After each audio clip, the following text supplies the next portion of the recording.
welcome Kevin Smith and Marc Bernardin for FatMan Beyond.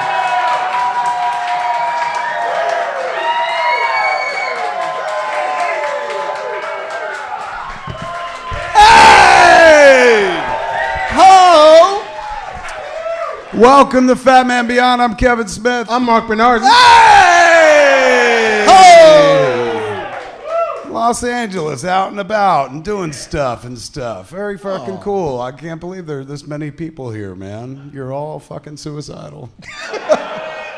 But we gather together for such an important reason. I guess it's worth risking health. How are you feeling, speaking of health? I feel strong. Yeah? Yeah. It's fucking inspiring to hear. Well, I mean, it's mostly false, but I mean, I feel okay. A projection of strength. Yeah, I mean, strong is a thing I haven't felt in like 30 years, but I feel good. I was driving here. This is apropos nothing, but I was driving here, and because I listened to a lot of yacht rock / dad rock, Billy Joel was on the fucking player. Yeah, fucking Billy Joel. I mean, I know some people are like, fucking Billy Joel. I grew up with Billy Joel. And what I was thinking tonight, because I was listening to My Life as I was driving here, was like that song probably had a deep fucking influence in who I eventually became. Because at a young age, like on the radio and all throughout my house once they got the record and shit, you heard this fucking story song about people who were like, fuck it, and just, went and lived a dream or something like that. Mm-hmm. Wound up in my DNA, man, which is kind of nuts, because my people don't have that. I didn't come from people that are like, let's dream. They were all like, oh shit, let's fuck. That's as good as it gets. And fuck they did, lots of fucking, but not a lot of dreaming and shit. A lot of people that just like did jobs. And not saying like doing a job's a bad thing. We all do a job sooner or later. But like nobody was ever like, I'm going to go into business for myself or something like that. Everyone just worked for somebody else and whatnot. So I think listening to that song over and over in childhood like really implanted an idea that like, oh, there's a different way to be. Not just the way you see all around you and stuff like that, but like, is a story about a fucking cat who just like chucked it all and went to do stand-up comedy on the West Coast and shit. You're like, that's a possibility and whatnot. Forgive me, I just smoked a huge joint in the back. So I'm piecing shit together, but I don't know, it was kind of a beautiful moment where I was like, I owe fucking Billy Joel more than I know. Especially because he was not New Jersey's poet laureate the way he was Long Island's poet laureate. Yeah. You had your own. Yeah, you would imagine that like Springsteen would do more, but his songs were all about getting out. Like, get the fuck out of Jersey. Gotta go, man. Fucking Thunder Road the fuck out of here and shit. And I didn't feel that way. I loved New Jersey, so I was never like, yeah, man, I gotta get the fuck out of this one-horse town. I was like, I want to be here. This is great. Fucking one-horse town means like no competition. This rocks. Like, so yeah, I didn't. His music, which I love, don't get me wrong, but that shit like is not necessarily in my DNA. The way Billy Joel's is. Yeah. Despite the fact that one of his biggest songs was literally called "Moving Out."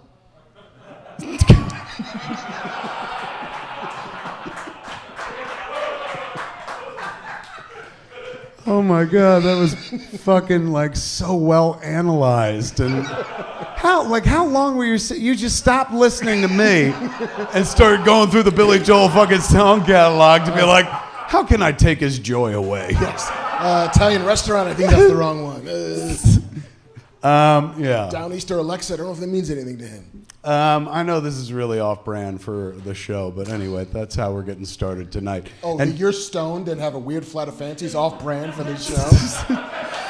Very, very true. The Billy Joel of it all, though. Can you think of any Billy Joel connection to genre at all?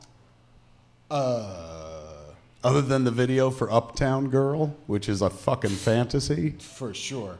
What? Say goodbye to Hollywood. Never. Yeah, I mean, yeah, it's very quasi-futuristic, right? And fucking it's about everything collapsing. I mean, we didn't start the fire as like a season of Doctor Who. Just this weird time travel thing through all of the worst parts of... It's appropriate your name is Bernardin because you are on fire tonight, my friend. And tonight, ladies and gentlemen, we are live. Last week, well, we're always live when we do the show, but last week we were doing it from our homes and whatnot.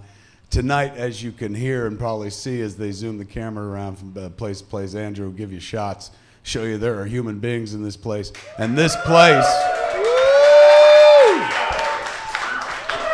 This place is the Scum and Villainy Cantina in Hollywood, right on Hollywood Boulevard, man. One of the best places in the world to get drunk if you're very nerdy.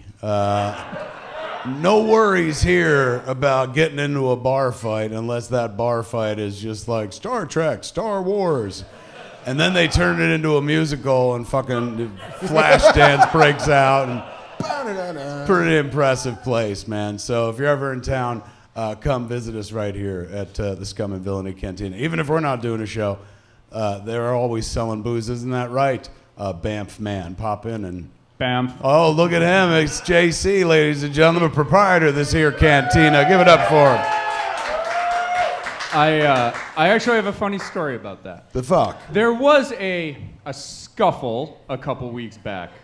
And the scuffle... Andrew, back to me. I just fucking told them it's a safe space, and you're just like, no, it's dangerous. Well... Just like a Star Wars movie. The scuffle was cute. They got in a scuffle over which Hogwarts houses different Star Wars characters would belong to. And it got heated. Shit. So more of a debate, not a real fight? Well, somebody lost an arm, though. Right? Yeah, one guy... In a cantina? It never happens. Did anyone throw hands? One guy grabbed another guy's shirt. That is pretty fucking He was metal. clearly a Hufflepuff, because those fuckers are mean. No, that's pure Slytherin right there, man. Like, when you're losing, you're just like, Parthel Nah, tongue. man, you sleep on a Hufflepuff, they will shiv a bitch. You just sleep. You're right. We got to watch those Hufflepuffers. Wow, man. What do you do in that instance? Do you throw them out the bar? We did. You can't, look. You don't fuck around. I mean, look, I appreciate the passion, but you can't touch anybody. Don't fucking backpedal these people. You look right in the eye of the fucking camera and you say, here at fucking Scum and Villainy, fuck around and find out. I'm sure that'll be so good for business. People are like, he seems mean. I'll drink down the street. I'll take my chances at another watering hole. We don't serve your kind here. On brand. There you go. Enough about Billy Joel. Back to Star Wars. All right, we got a lot to do. Do we have ads or no? We got one ad, which we can do later. We could do later? Good. Yeah. Not because we don't want to get to the sponsor as soon as possible. We love our sponsors. But we have a guest to get to, and our guest is on the East Coast, so he's staying awake just to do this. As you all know, we start the show 8-ish on the West Coast, but you know that's like 11:30 in New York or back in Jersey, and you know who knows what the fuck time it is in England. Someone do the math, but Early. yeah, early. Ooh, speaking of which, because I'm like do the math, and a bunch of people in chat would be writing shit. If you don't see chat, it's not because we turned it off. It's because there seems to be a YouTube issue. Before I come to the show, I was just YouTubing while I was like home and shit, just kind of looking at news and shit in case there was anything I might have missed. And I couldn't call YouTube up. Ooh. I could call anything else up, but not fucking YouTube. So I was like, oh, it must be them. And then when I finally was able to call it up, JC, though, says that before we went, we're a little bit late, not because of me, but because there was a tech issue. And the tech issue included that the chat box wouldn't come up. Yeah, I can't get any... The video will load on YouTube, but none of the... no chat, no, videos you might like. No upvote, no downvote. So But YouTube, we are streaming on YouTube? We are streaming on YouTube. We're just... But we can't confirm it somehow. Unless somebody watching on YouTube texts us at 3-tooth. No, I'm kidding. Is there a phone for the bar? Yeah, but it's like, Don't it do just that. goes to voicemail. Does anybody have a phone number we can throw out there to the world? Send a raven. I mean, Anybody? Does anybody know somebody at home watching on YouTube? I would love to say, like, well, my wife is watching, but that never happens. It's working? We got comments? Chad is loading. Are and there working comments fine too? for Will. Oh, the comments are back. Oh, good. I bet you all the comments are like, you fucking idiots, the comments are on. Get to your guest, which we shall. Anyway, enough about all that. We have a guest who's waiting in a different time zone. Motherfucker's talking to us from the future, man. That's how good this show is. We grab people from the goddamn fucking future. And he's here to talk about, well, October to you and me, but Scott-tober. Yes. To everybody else, ladies and gentlemen. Landing. Welcome To FatMan Beyond, live, probably from his home on the East Coast, man. Give it up for Scott Snyder! Woo! Oh, shit, he's back there. He's right there. He's everywhere. How are you doing, sir? I'm great. It's good to see you again, Kevin and Mark. Excellent to see you. Like, the last time I saw you was Secret Stash, like 5 years ago or so. That was a damn minute ago. Tell us about Scott-tober. We're going to try to get this all out of you before you fall asleep on us and shit. Tell us about Scott-tober, man. This is awesome. First off, you're still at DC and you're still loving working at DC, correct? Well, I still love DC and I love working there, but I'm taking time off to do this. So. Is that right? So you're not doing them side by side. When did you stop? What was your last DC script that you submitted? It was our big event that we did. It ended in January called DC Death Metal. So it was like a big extravaganza that was like bonkers, crazy shit. It was Greg Capullo, and it kind of set the universe right. And then we sort of exited stage left for a little bit to do our own stuff. Now, you've been like the DC golden boy for such a long time now. Was it scary to be like, I'm just going to stop for a minute? You know what I'm saying? Like sometimes you step out of it and then the new golden kid shows up and suddenly people are like, fuck your Batman and shit like that. Can't imagine it ever happens to you. Anyway, I'm used to it in general. It doesn't take a new golden boy for them to be like, fuck your Batman. Believe me. But no, yeah, I mean, it's scary, but honestly, like, I felt like I'd give it 10 years to DC and then take some time to make my own stuff. And so it's all like, they're all books that I've been working on the side with, you know, my favorite creators and friends. And Comixology, which I know Mark has a great book out over there called Adora and the Distance, which I can't say enough good things about. Oh, thank you. But Comixology, which is like the big digital platform for all comics, they came along and they asked me what I was working on, and I said I have these books, and they took all of them. So they took 8 books, and we have 3 coming out in October right now. One is with Greg Capullo, and it's called We Have Demons. It's a big, over-the-top, like 90s style kind of gore fest fun. Greg Capullo, now, correct me if I'm wrong, this is the first time you've ever worked with that famous artist. Is that correct?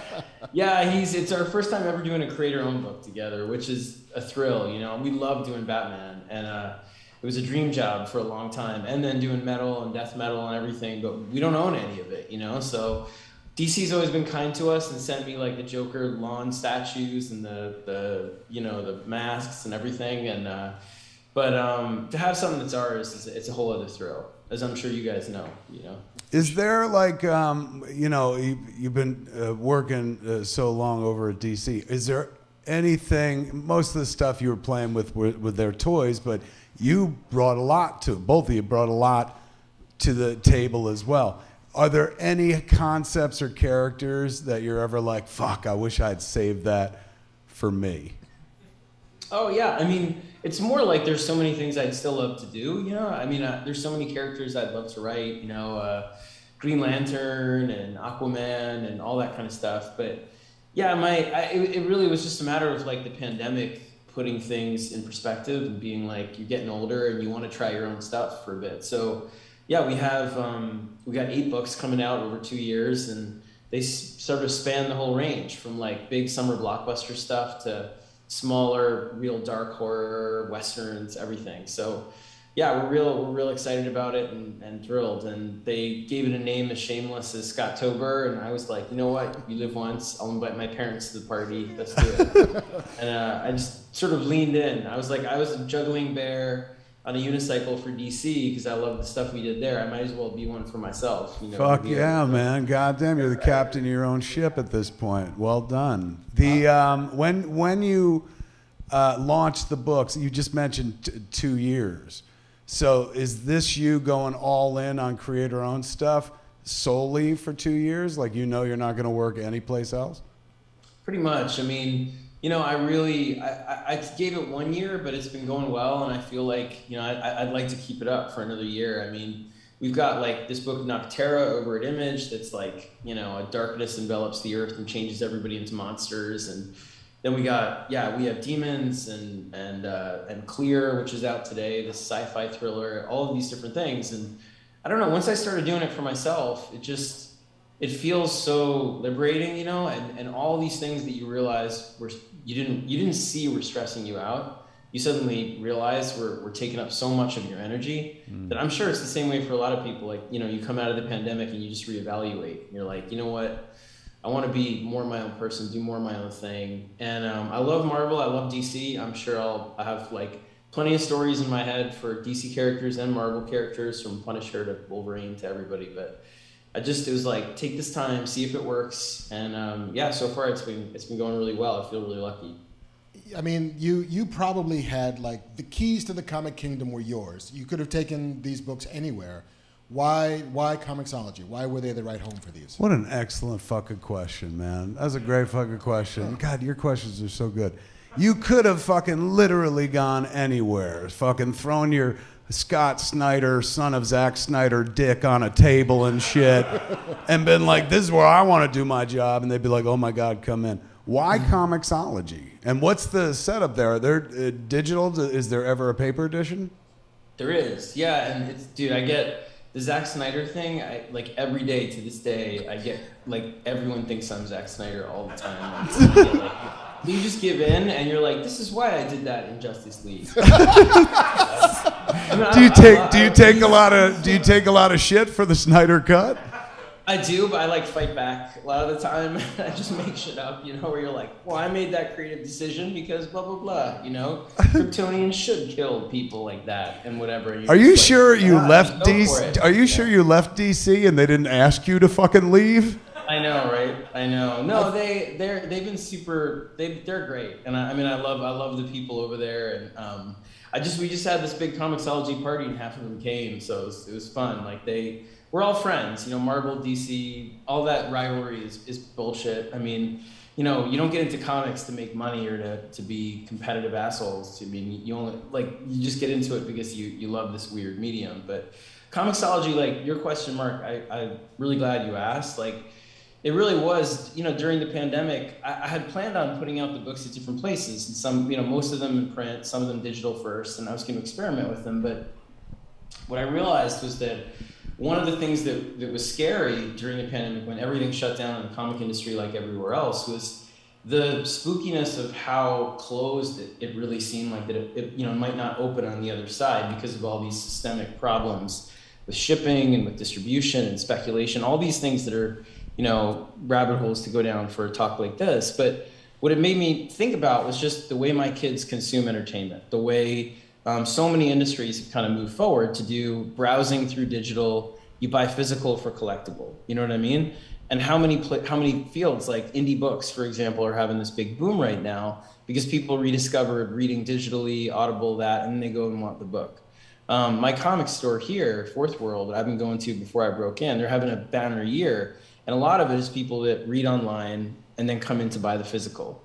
So I was like, to make our books affordable for people going through a hard time, we'll do a subscription-based thing. So you pay $5.99 to Comixology a month. You get all of our books. We do 3 a month, 3 series a month for that one price. And on top of that, you have access to like all of these amazing books, like Mark's and other people that are doing new stuff, but also all the classics that made me want to write. And I know you love, Kevin, like Dark Knight Returns and Sandman, and all that stuff is free on there too with a subscription. So I was like, let's do this. And then the great thing was they had just signed a deal with Dark Horse Comics, which publishes Hellboy and Frank Miller stuff, a lot of other great books. And they were like, well, the books will also come out in print 6 months later, and we can do them in whatever format fits the direct market. So like we have Demons, which is like a big ass, over the top, girl with a robot arm slashing demons with like, Saturday morning cartoon, but R-rated kind of book. Like that book we're going to do in a format that fits the direct market, single issue, variant covers, that stuff. And other books that make more sense to do as trades, we'll do that way.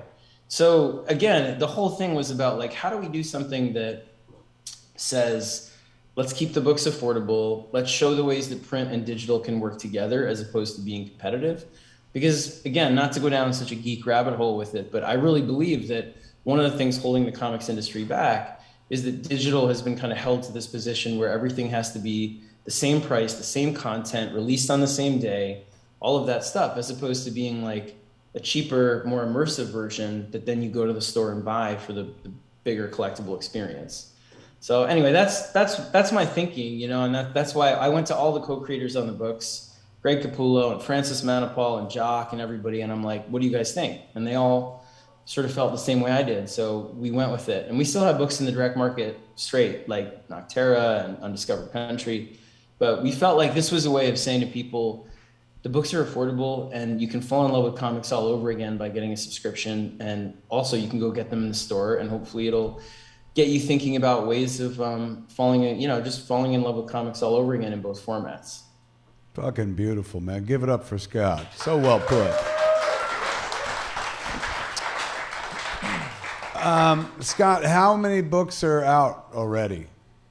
So 2 are out. We're releasing 3 this month. Last Tuesday We Have Demons, which again is like, it's about a young girl who discovers her father was like not just this boring guy, but it's like my fantasy for my kids to discover that I'm not just this boring asshole. But like she discovers her father is like the Indiana Jones of demon slayers, and it's a lot of fun. This week, like today, the second book came out. They come out every Tuesday. So every Tuesday this month, something comes out from us. So We Have Demons #1 was last week. Clear #1 is today. It's a sci-fi thriller about a near future where everybody connects to the internet neurologically. And the whole thing that everybody does is they skin the world however they want. So like the superstructure legally has to stay the same. But if you want to look out and see like manga filter or porn filter or zombie apocalypse filter, you see it that way. And, we lost this war, we won this war filter, that. And it's about a detective who's solving a murder mystery in this world. And he always keeps the setting on clear. As you can imagine, it's like a visual buffet for Francis Manipal, who's a superstar and good friend, to be able to draw like any fucking thing he wants in it. And then next week, Night of the Ghoul comes out, which is a straight up the middle horror. It's about like a lost great horror film from the 30s called Night of the Ghoul. It was destroyed in the studio fire that killed all these people. And this guy who's kind of a down on his luck wannabe filmmaker discovers the pieces and then tracks down the writer-director who's in a hospice care in this like rest home in the middle of nowhere, California desert. And the book is like an intertwined set of two, like a double helix structure where it's like one part of the story is the remnants of the old film done in black and white by Francesco Francavilla. And the other half is in color. And it's him getting to the bottom of what happened. And he starts to realize the monster from the film is real and it's in this building and it's going to kill all of them. And so it's a lot of fun. And there's 5 more coming, as soon as these 3 are done. So the goal was to just be like, make our books. I mean, I'd probably serve us better to do like, go out and buy each one individually. But I genuinely believe between this and doing the comic teaching I'm doing now that at this phase in my career, the better thing is to try and make people fall in love with comics and make their own comics, get into reading comics in the most affordable and immersive way possible. And that's what we're trying to do with this. So that's my hope, that it works out in that way. And it just expands the audience. I see the way my kids consume stuff. And I feel like comics has been held in this way where, print, again, is sort of like seen as competitive with digital, where, if everything's the same price, same content, and I don't feel like going to the store one day, I buy it digitally. But if it's 99 cents to get a cheaper, smaller version of the digital and I like it, I'll go buy the print, I'll buy them both. So I don't know. That's my belief about it, and what I hope is true and will strengthen the health of the industry on the other side of all this. Tell me about the teaching, because you've been doing a lot of sort of writers' classes and writers' workshops. Where did that desire come from? Oh, it's always been there, Mark. Thanks again, for asking. Like, I've been teaching since I graduated school. I was teaching comics before I even broke in. So And I've been lucky enough to have students that I'm sure like I learned more from them than they did from me. But you know, James Tynan and Vita Ayala and Marguerite Bennett and Phil Kennedy Johnson, who's on Action, and Mike Morisi, who's on The Plot and Barbaric, and a lot of people, Matt Rosenberg. So I've been really lucky to have amazing people pass through. And for me, Greg Capullo always teases me. He's like, "You're training your fucking replacement, kid. Why are you doing that?" And I'm always like, "No, if I do my job right, you know, it's the opposite. I'm helping them be who they're going to be, and it's not competitive at all. It's showing them how to sort of use all these tools in their own way to express their voice, you know, in their own unique, singular way. So it keeps me young. Also, I feel like an asshole if I teach them, write your own favorite story, you know, every day, or you know, write stuff you're passionate about, and then I don't go home and do the same thing. So it keeps me honest, keeps me young. I love it. And so I'm doing it through Substack right now. We got a deal with Substack where they were like, "Do you want to come on and make comics?" And I was just sort of like, you know, I don't really want to make comics on there right now, but I'll teach. And so yeah, we do a live class from my comic shop out here, my local shop, Fourth World, once a month, $7 a month, and it's like comic writing 101. It's for beginners, pros, like anybody, and it's interdisciplinary. So I bring in stuff from like, you know, screenwriting and fiction writing and all that. So it's a lot of fun. I love it. And if you sign up, you know, you can see all the classes you missed in video, and they're all archived in that. So it's a work in progress. Like, it's totally experimental and a little bit rough around the edges, but it's that's the fun of it, is there, and the guys bust my balls in the shop and all of that while we go, and someone will walk in after it's closed to buy shit while I'm, you know, knocking my stuff over. So I enjoy it because it's just, you know, us doing our thing and no pressure. You got your own masterclass. Look at you. It's fun. It's a lot of fun, man.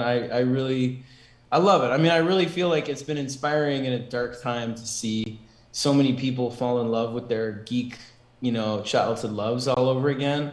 Comics and, you know, role playing and video games, but all this stuff, like falling into the whole story systems of them that way. And with comics, like, you see this boom in shops right now, and you just want to keep it going, you know. However, it doesn't always mean just making more physical comics. I feel like it means making a healthier, bigger industry that invites people in. However, you know, I hate the idea of being like, well, you're not a real fan if you don't do this or read that. I'm like, if you ever liked one page of a comic once, then you're a comic fan, and you're welcome. And I hope you enjoy it, and come on in. The water's great. Give it up, man. That's beautiful. I imagine it's a different world of feedback now. Like, when you're working on Batman, that's a character everyone's got fucking feelings about and opinions about and ideas about what they like. When you're launching your own stuff, like, you're not up against it. You're not being compared to previous people or even your previous, you know, iterations of that character and stuff. Is there some freedom from, like, not like the trolls, but freedom from anybody, any fear of feedback? Oh man, you're so right. Like, I mean, I got used to it, but at first you take it so personally, and you realize when you're on Batman, I mean, and everyone will be like, and sometimes it's funny, like I was on Dick Grayson as Batman for a while, and I was trying to write this really personal story, and everybody just wanted more of shirtless or ass shots all the time, and they would write me and just be like, you know, he's never shirtless. You're never giving any butt shots of him. I'm like, this is a very serious story. You know what I mean? And then by the end, you're just like, he's fighting shirtless, you know, camera close up on his butt the whole time, whatever. You just because you realize, like, the whole thing is, like, if you accept the fact that they're just passionate about the characters in their own way, and sometimes they'll hate what you're doing. And I told everybody that's been on Batman since me, I'm friendly with, and I always had the same talk with them and be like. And it's what Grant told me, Grant Morrison, when I started and I was terrified, and I bumped into him at San Diego, and he saw that I was like shaking in my boots, and he was just like, you got to make your version of birth and a death, and don't worry, you know him better than anybody. Because if you think about it as Batman, there's always someone that's going to know it better than you, that has a better take in their own way, or knows the continuity differently. And it's true. Like you have the Batcat fans, like that if he's not with Catwoman, hate your guts. You have the non-Catwoman, you have the Poison Ivy fans who, if Poison Ivy's a villain, hate you. If she's a hero, you know, other fans hate you. Like, there's no winning it. So you have to just kind of be like, this is my version, horse blinders on, and I'm writing fan fiction for myself, and nobody's reading it. That was how I got through it, because it scared me to death, where I'd have like all these, you know, panic attacks when I'm like, Batman, 100,000+ people read it, and you just picture like 2 Yankee stadiums, like one on top of the other, and you're on the mound, like reading the book to them on a microphone, you know, you're like tap, tap, tap, and you're like, panel 1, Batmobile appears, and they're like, boo! You know, the roar of that in your ears, and you're just like, oh my God, I can't do this anymore. So I could easily get behind that sport, though. I would buy tickets for that, you know, like season fucking tickets. Right. Yeah, people reading comics in the fucking field and shit. Can like we lay down in the field with you while you read the comics?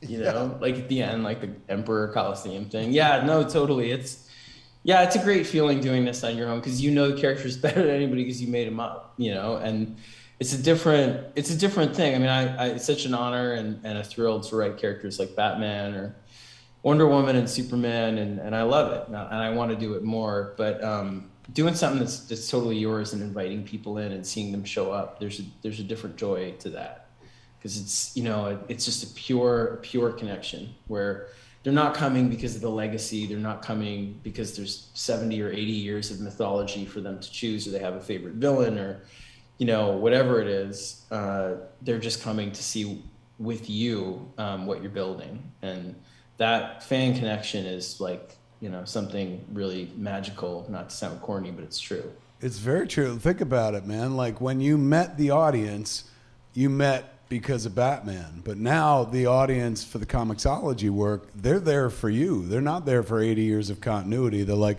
we fucking like this guy. We'll follow him anywhere, even to this digital app. What is it? How do they find the books? There are a lot of ways. It's easy. Like, if you have Prime, they're free already for you, which I don't even know if I'm supposed to say, but they are. Like, so you can. Yeah, way to kill the subscriptions, man. You're like, you already own it. I know. I just screwed myself out of however much money. But if you have Prime, they're go read them. They're free. But the best way is probably if you subscribe to Comixology Unlimited, which again is like the price of a comic book a month. Not just because you get all the books for that price, but because it gives you access to really what's like a whole library of classic and new comics, and including Mark's, again, great comic, Adore in the Distance with Ariel Christina. You're so sweet. He was raised right. Fantastic book. Oh. Yeah. Double plug. True. No, I mean, Mark knows I read it early. I'm friends with Ariella. We're working on something together, and it's just incredible. Everyone should go read it. No, thank you. But yeah, so if you go to that, you subscribe, you get all of them, and you know, we'll have, it kind of goes like this. So it'll go like October, Demons 1, Clear 1, Ghoul 1, you know, November, Demons 2, Clear 2, Ghoul 2, and so on and so forth. So you'll always be getting more books from us than one and getting a bargain. But the real hope is that you'll use it to find creators better than me and find stuff you love and go down that rabbit hole and just, you know, love comics and then go to the shop and find stuff for yourself. Before we let you go, what's the name of this publishing venture that you started, and why was it not Snyder Cut? Well, they actually, like, no shit. They actually, at one point, they were like, "Do you think Snyderverse is like reclaimable?" So I was like, "No, it is not." Oh my God, you don't want to take those folks on, man. Well, no, and the thing is, like, I honestly, like, there's tons I like about those films, and Zac has been really nice to me, and I'm appreciative of.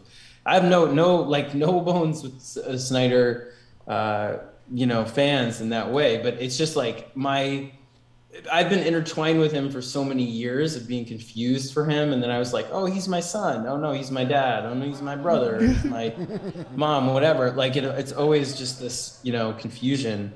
That having that was a nightmare idea in my, like that. That pitch was like a no, hard no. So that's where the Scottober stuff came from. But so the line is under my company. It's called Best Jacket. It's after my sons Jack and Emmett. So Jacket is a portmanteau of their names. And then we got pregnant with a third. Well, after that, his name is Quinn. My wife was like, you could call it Jacket with a Q, and I was like, that's way too fancy. I can't do that. That's very wait for like another company some other time. But yeah, That Best is Jacket fun. Press. Let us don't roll over that. That's the most adorable origin name of all time. Give it up for Scott, man. How sweet. You're honoring your fucking kids in the name of your company. I couldn't do that if I wanted to without violating another company altogether. It's a good homage, though. It is a good homage. Let me ask you this before we let you go, because I know it's late and stuff. As a guy who has worked at DC and has worked on many, many characters, we're going to be talking about in a few minutes the big announcement about the Jonathan Kent Superman. What's your take on this? Did you know it was coming? Yeah, well, I'm friends with Tom Taylor. He's an amazing guy, amazing writer.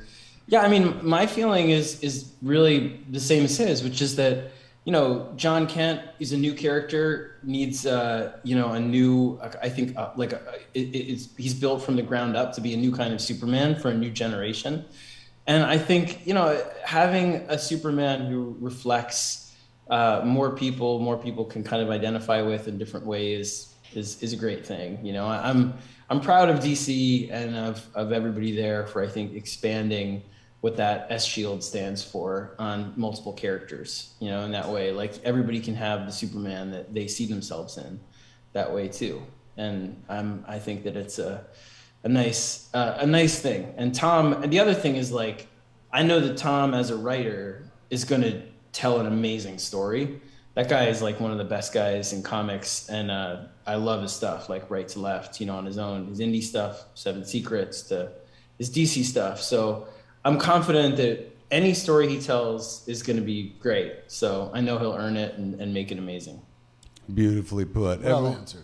You good? Oh, yeah. Everyone give it up for the amazing, the spectacular Scott motherfucking Snyder! Woo! Thanks again, guys. Thank you, man. Excellent seeing you, Scott. Go to sleep. Scott's comics, as he said, available on Comixology right now. Best Jacket. Best Jacket Press. That's Best Jacket Press. He didn't say press, though. He just said Best Jacket. Well, maybe I'm adding shit. I know. Look at you. Just one up in You're the like, name. that's a first draft. Here. Yeah, plus that shit. What a great guy. Perhaps the nicest guy in comics. In the running for sure. Yeah, easily. Such a good dude. I'm going to check out his books because I do have Prime. Ooh. The weird thing is I have Prime and I also pay for Comixology. I mean, okay. But Bezos needs the money. Anyway, let's see, man. Should we jump into our ad before we jump into anything else? let's do that because this show is fucking thick, and we're not going to want to take a break. And we are not talking about anybody's dick today. Yeah. We're not talking about getting them hard or getting them clean. We're talking about making them smell good. Native DEO. Oh, I was like, where's this going? What? Do we have a department where we talk about dicks? I was like, did I forget? Did I have a dick slip? Yes. This here show is sponsored, ladies and gentlemen, and this edition of FatMan Beyond is sponsored by the good folks at Native Deodorant, man. Go to nativedeo.com/ something /FatMan. /FatMan. Or use a promo code FatMan at checkout. Get 20% off your first order. Somebody looks over your fucking shoulder as you're typing in that address, they're going to be like, they're a fetishist. But you tell them, I'm a fetishist for smelling fucking good. This Native shit is amazing, man. It's a great product, so much so my wife has it. When I take a shower every day, I stare Native in the fucking face, and I use it. Because it's right there.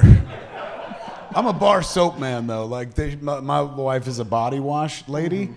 What do you think? There's got to be something there, right? Like something to psychoanalyze? Why is she body wash and not a bar soap? And why aren't I body wash? What's my fucking problem, Mark? I don't know. I'm trying to break the idea, the image of you and like a First Nations dude in the shower. So just staring at Native in the face. I don't know why that slipped in. Yeah, It must have been the body wash. could be. You threw me off. Everything's be. all slippery. What do the good folks at Native say this time around? Well, they say... Dear Fat Man Beyond, you're fired. It's like, well, this is a short ad. Let's go home. No, Native cares about the products you put on your body. They're about stopping the stink the right way. That's the Native difference. You probably already know about Native's legendary aluminium-free deodorant. I said it fancy. It's the British pronunciation, man. Aluminium. Mark speaks multiple languages. I do. Multiple accents. But have you tried their body wash, toothpaste, or their brand new mineral-based sunscreen? The fuck? They have toothpaste? Yes. It's news to me, man. Literally. I gotta watch Fat Man Beyond more often. It just said yes, exclamation point. That was that excitement. Yeah. Yes. Yes. Some fucking toothpaste. I'll Yeah. give their toothpaste a whirl. I like these cats, man. They make a good product. Vegan as fuck, right? Apparently, yes. You should need it. I'm telling But you, man. could. One day I'm in a plane crash. This is my prediction, and because I dream about it all the time. I dream that I'm on a plane, and the plane is always coming in for the weirdest of fucking landings. Like there's skyscrapers everywhere, and the captain's like, "We're gonna go for this," and he does some of this shit. Does but it do, like drunk Denzel? flights? yes, yes, I think that's where it comes from. I'm gonna roll this bitch. I'm like, I hope he's on coke. Do not ever in your entire life think that I won't land this plane upside down. Yeah, I have We dreamed didn't about land on that. this plane. This plane landed on us. You're doing the whole Denzel, I'm doing every Denzel I know. but through the prism of flight. Yes. I'm a man on fire. I just do title. Fun game on point. Oh my God. Today is your training day. I hate to break up the Denzel party. I hate to. Yeah, no, we should sell some shit. Yeah. You can get their deodorant and body wash in amazing scents like coconut and vanilla, Don't do the voice. citrus and herbal musk, lavender and rose, and more. Oh, that's selling, man. You know, it veers, I think. Between the two. Like there's a road I To was be on fair, for a bit. it's Denzel playing Al Sharpton. So. Right. Pretty much. Native deodorant, ladies and gentlemen. If you were on a desert island, I was back to my plane analogy. No, please continue. I don't want to leave people hanging with like, what the fuck dark Did it confession was land? that? I don't know. I never. Sometimes I die in the dream, and then I keep watching what happens after I leave and shit. Wow. It's kind of dope. This isn't one of those though. What I was gonna say is, imagine you jump out the plane, you fucking land on a desert island with just your luggage, and in your luggage is a bar of native deodorant. You could eat it. Maybe. I think so. Listen. Plant-based. Well, yeah, but maybe don't eat it though. Well, I mean, it's a stretch. It's desert island. In this situation, man, they got to survive a plane All crash. disclaimers are off. Yeah. If you gotta eat, you gotta eat. This is true. This is Always like gotta Lost. If you're on Lost and shit. If only Jack had some native. It's a whole different show if they're all chowing down on native when they landed. It's like, would we like to smell better? Maybe. On the inside. So yeah, stay fresh, stay clean. I like that.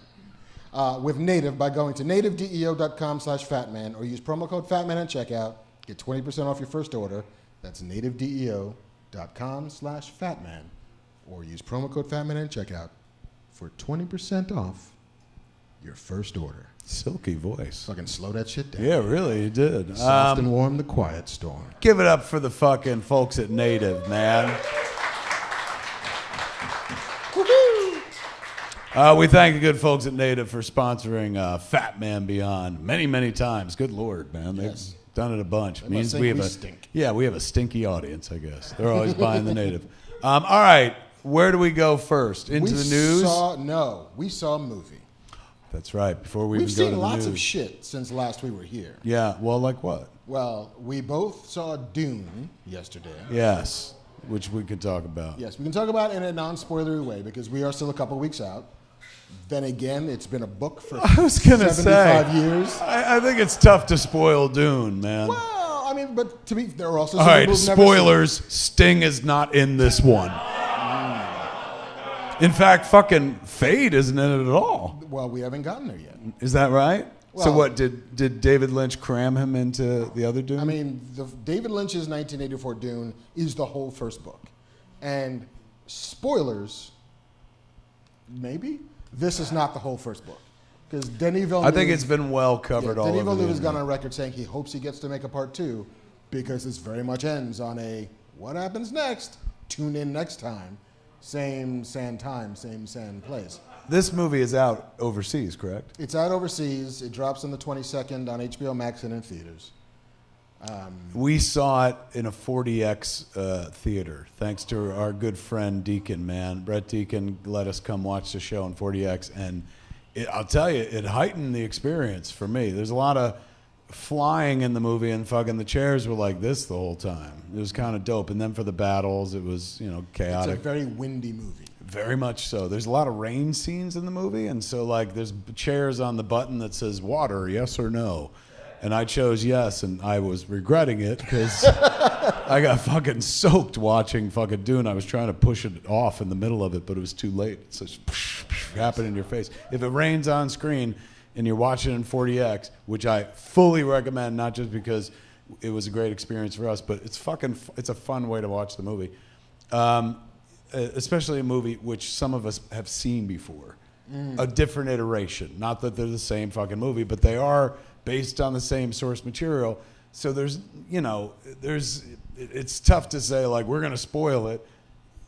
And plus there's a book, like he said. So it's kind of weird, like, being in that chair, I think, enhanced the experience for me. Not like the movie's not well made. It's beautifully fucking made and stuff. Denis Villeneuve is a genius. That being said, like, the story doesn't really deviate from the story. No. So they're going into it, there was like about 5 minutes into it, I had this feeling of like, oh fuck, I know this entire story.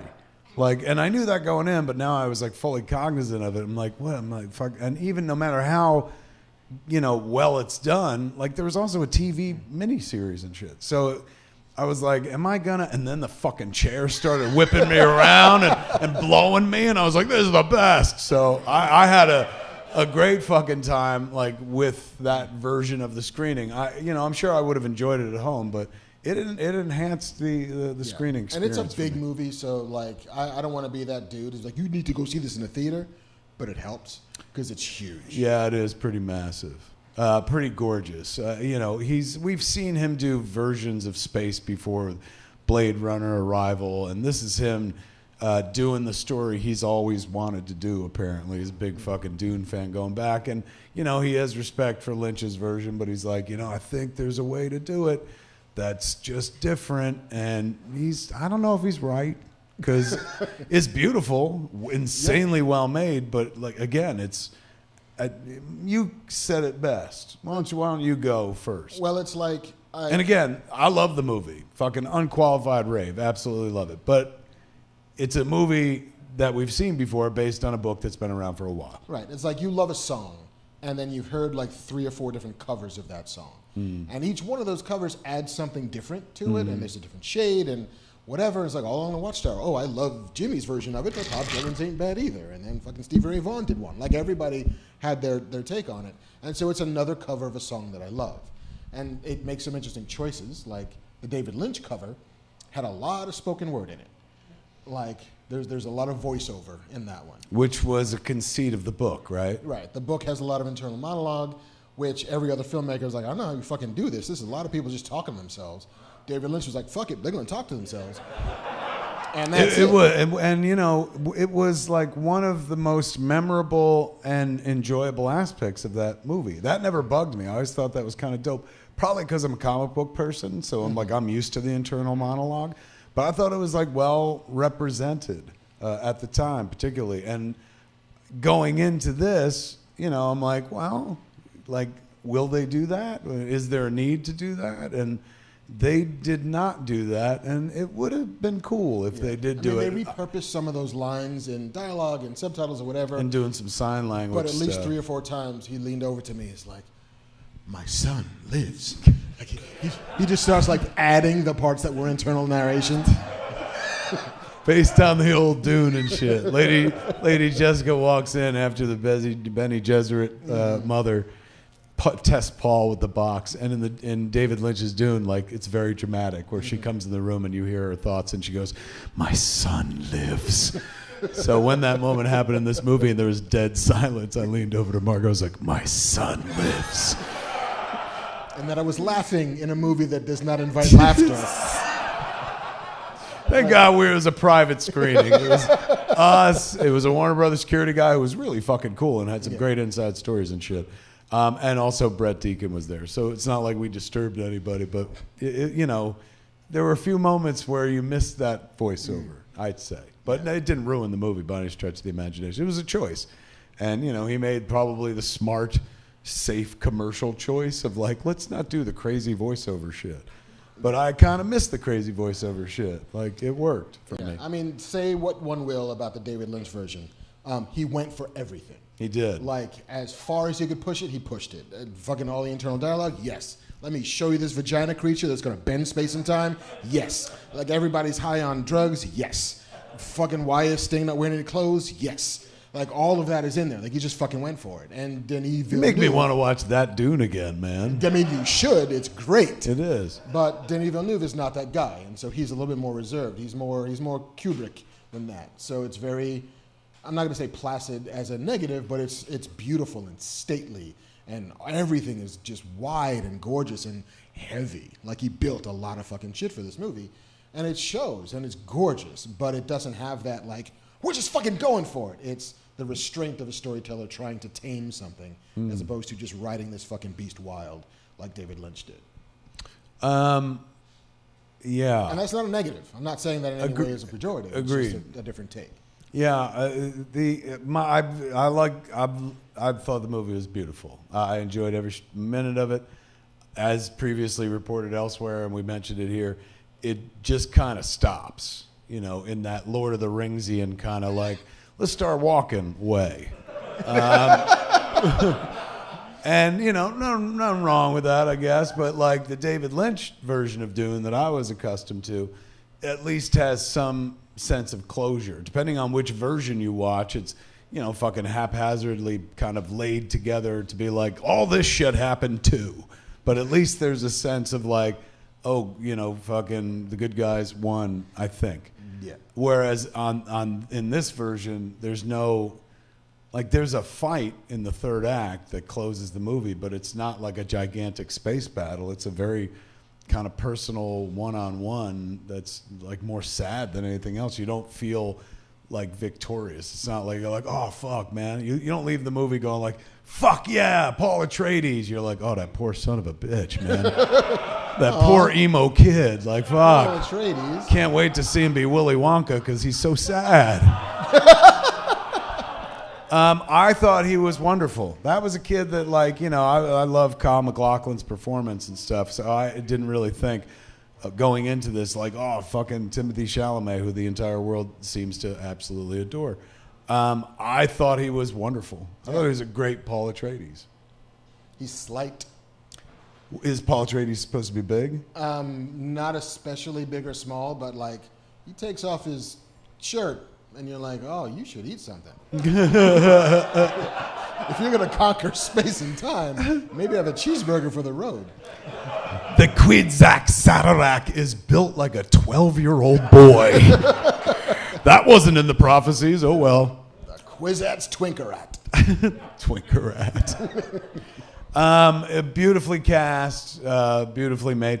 Crazy that the dialogue doesn't match the Lynch version. Now, you read the books. Yes. Which version? It seems like the Lynch version just took a lot of dialogue. Yes or no? I think they just kind of pulled wholesale of like, we like this, pretty well written, let's just do that.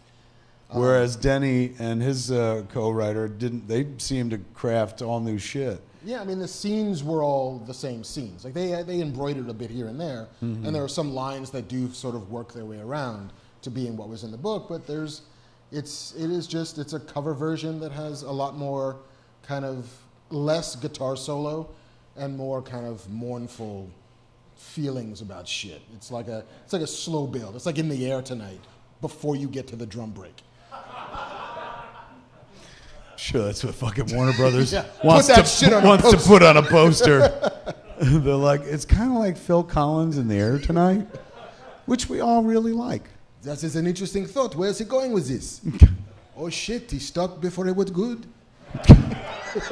I mean, there is that kind of feeling of like, oh, this is, and I knew it was going to end prematurely because they told us on the internet for a long time, but I didn't know it was that premature. It was like, oh shit, there's no closure whatsoever. Yeah. They put part 1 right up in the title. It says Dune Part 1 or something like that. Yep. So very, that smells hopeful to me. It's a dare at this point. What it cost? Because it's making money overseas, right? It's been already released overseas. I think it's doing pretty well overseas. I haven't seen an exact budget figure. Mm-hmm. I think it was cheap for Warner Brothers space operas, so like $140 million, 130, 140, something like that. It's no Snyder cut, but it's also, not fucking The Departed either. Ooh, good poll. Thanks. I don't know why. He has an unblemished record, that director, as far as I'm concerned. One of my favorite current filmmakers working today. And he did not drop the Dune ball whatsoever, man. But he should make another movie. Well, it's not up to him. It's up to Warner. Pick it back up again. Yeah. It would feel so fucking weird if that was it. They're like, nah, we're never going to do it again, ever. Because, yeah, it's just like, what? Wait, fucking, like, imagine if you saw that without any Dune experience whatsoever. Like, at least I go in knowing the Lynch movie. Mm-hmm. So I can fill in blanks or, like, project into the future. You know the true source material. What do you think that experience would have been like for somebody who's like, I never read the book, I never saw David Lynch or anything like that? How many people in this room have never seen or read an iteration of Dune? Put your hands together. So, like, total fucking Dune virgins going into that. Yeah. How do you think it play for a Dune virgin who's just like, sci-fi?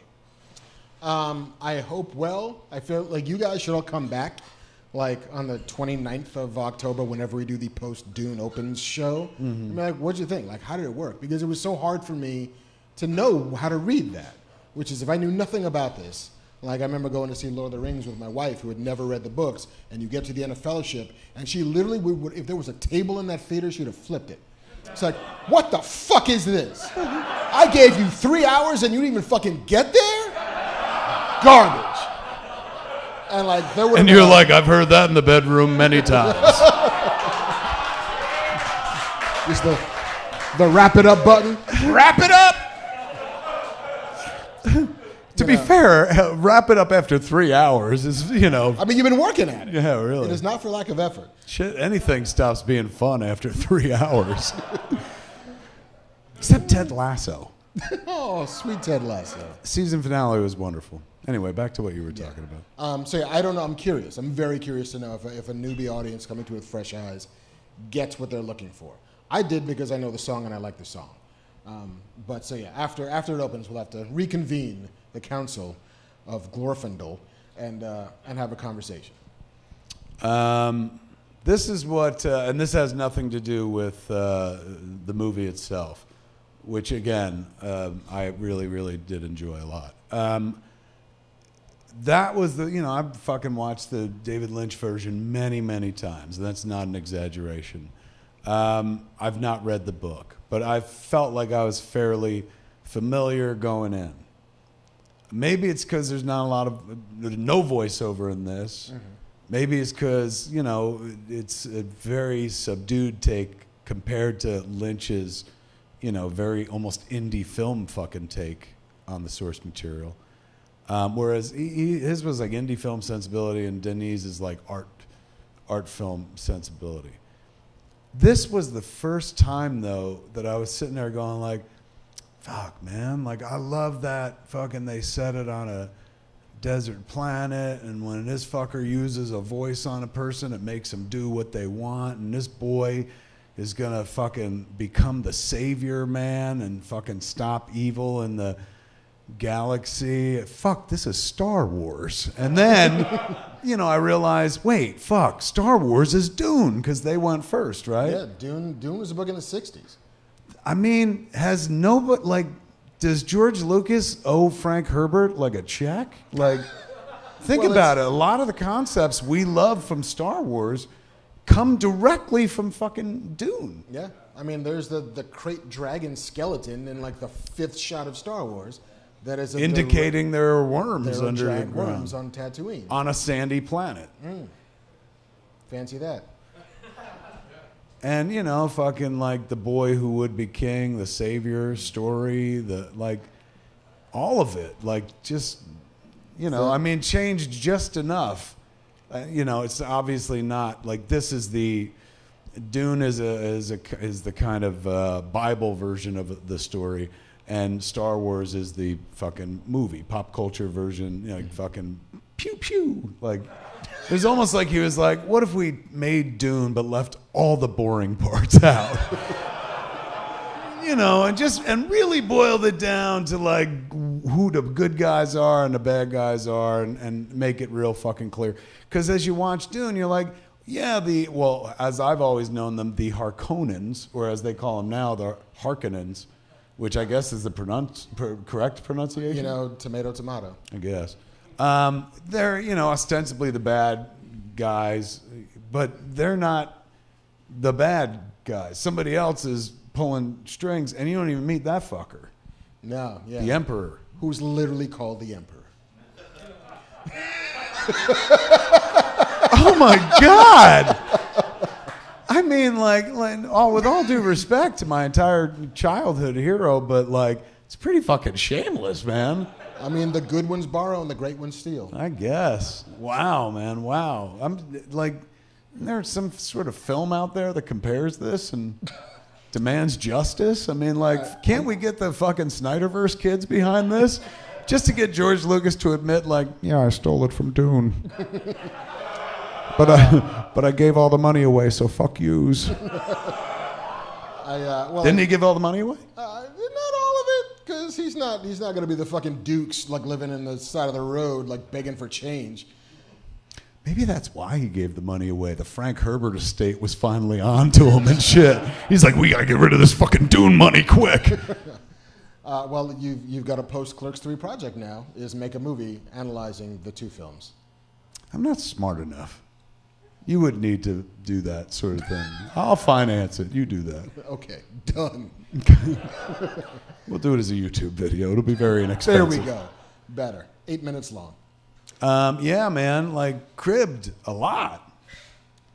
Yeah, a bit. A little bit. Who do you think made more money doing that story? Frank Herbert over all this time or George Lucas? Gotta be Lucas, right? It's gotta be Lucas. I mean, books sell, don't get me wrong, but like not to the tune of like, we have $1 billion gross. Oh, Banff Man has joined us, ladies and gentlemen. I think the answer to that can be summed up by how many Dune figures did you have when you were growing up?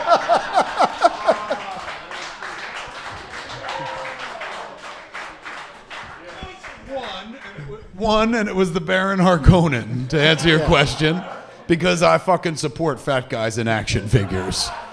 I would have bought a Porkins if they'd ever done it and shit. Well, I had the Bespin Fade Routha and the Hoth Fade Routha, the Imperial Fade Routha. I had all of the Routhas. All the Routhas. Yeah, good point. Good Beautiful point. fade. I guess Frank Herbert's like, fuck. Dolls, man. Did he live to see a version of Dune?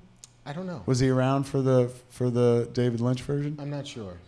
No? He was already gone? Ah, poor lad. I bet you would have loved it. At the time, the world hated it and shit. I dug it a lot, but the world was like, what the fuck? But I bet you he would have been like happy. Like, oh my God, look at my concepts playing up on the silver screen. This movie's going to make $1 billion. It didn't, correct? No. Yeah, it was a big... notorious flop. Yeah. And, you know, I'm sure we've covered this a million times, but to tie it back into Lucas, holy shit. Lucas asked Lynch to direct Return of the Jedi, and Lynch passed to do Dune. Yep. How fucked up would Jedi have been? Like good and fucked up? Like proper fucked up? Like, is Yoda dead? I know his ear is in the lawn. Mini Ewoks coming from under the door laughing at you and shit like that. Very Mulholland Drive. The Emperor's got a log. Sitting there with his log. Yeah, my log knows things. Say again? Herbert died in 86. So When did the maybe movie he come saw out? a cut. 84. The movie came out in 84. He died in 86. We know what fucking killed him. He's like, I fucking saw Dune. What the fuck? Like he'd been putting it off for a couple of years because like I'll get to it when I get to it, and the videotape was sitting in his study. It's like, years. Like how bad can it be? Today's the day. I've got a new glass of port. Let's try this. Wow. You learned something on this show. The movie is great. You can go see it in theaters, as Mark suggested. Or if you got HBO Max, you can literally watch it at home. I was glad to see it in 40X. Again, what the fuck? A fly went for it. A fly that goes right on your nose, like, what the fuck are you? That's a ballsy fly. It's a fly with a death wish. Yeah, no kidding. Or one that's just like, fuck you.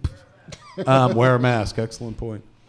There it is, folks. That's our Dune review, man. Denis Villeneuve does it again.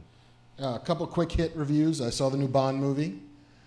Did No you? Time to Die. Did you? Yes, about as long as Dune was. About 2 hours and 40 some odd minutes of James Bond. Did you see it in 40X? I did not, so my kidney stones are still there. Because 40X will fuck up a kidney stone. It's so funny. Brett was like, I don't think the vibrator's working today, the vibration in the chair. And we were like, all right. And fucking, the vibration was working so hard, my tits were hitting me in the face and shit. I was like, oh, it's working just as fine. I came 3 times. You did.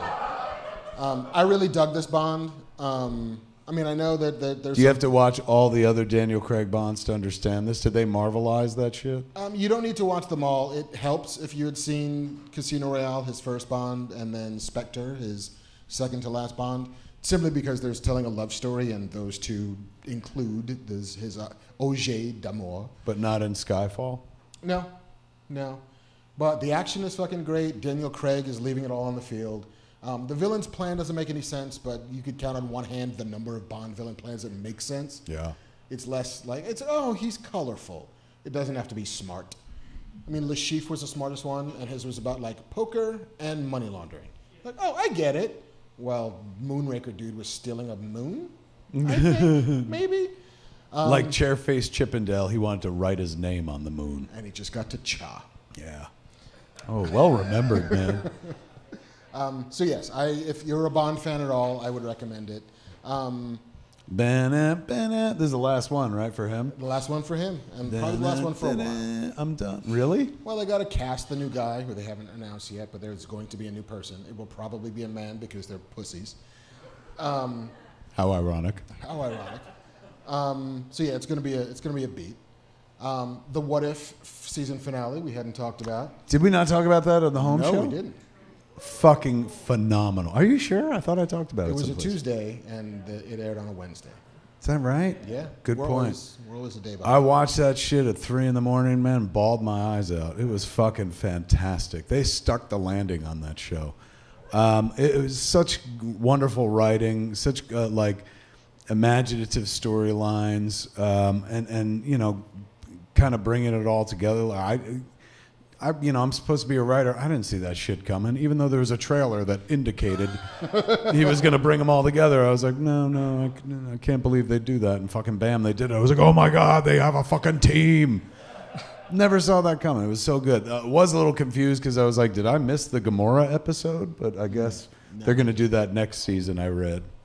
But man, fucking fantastic.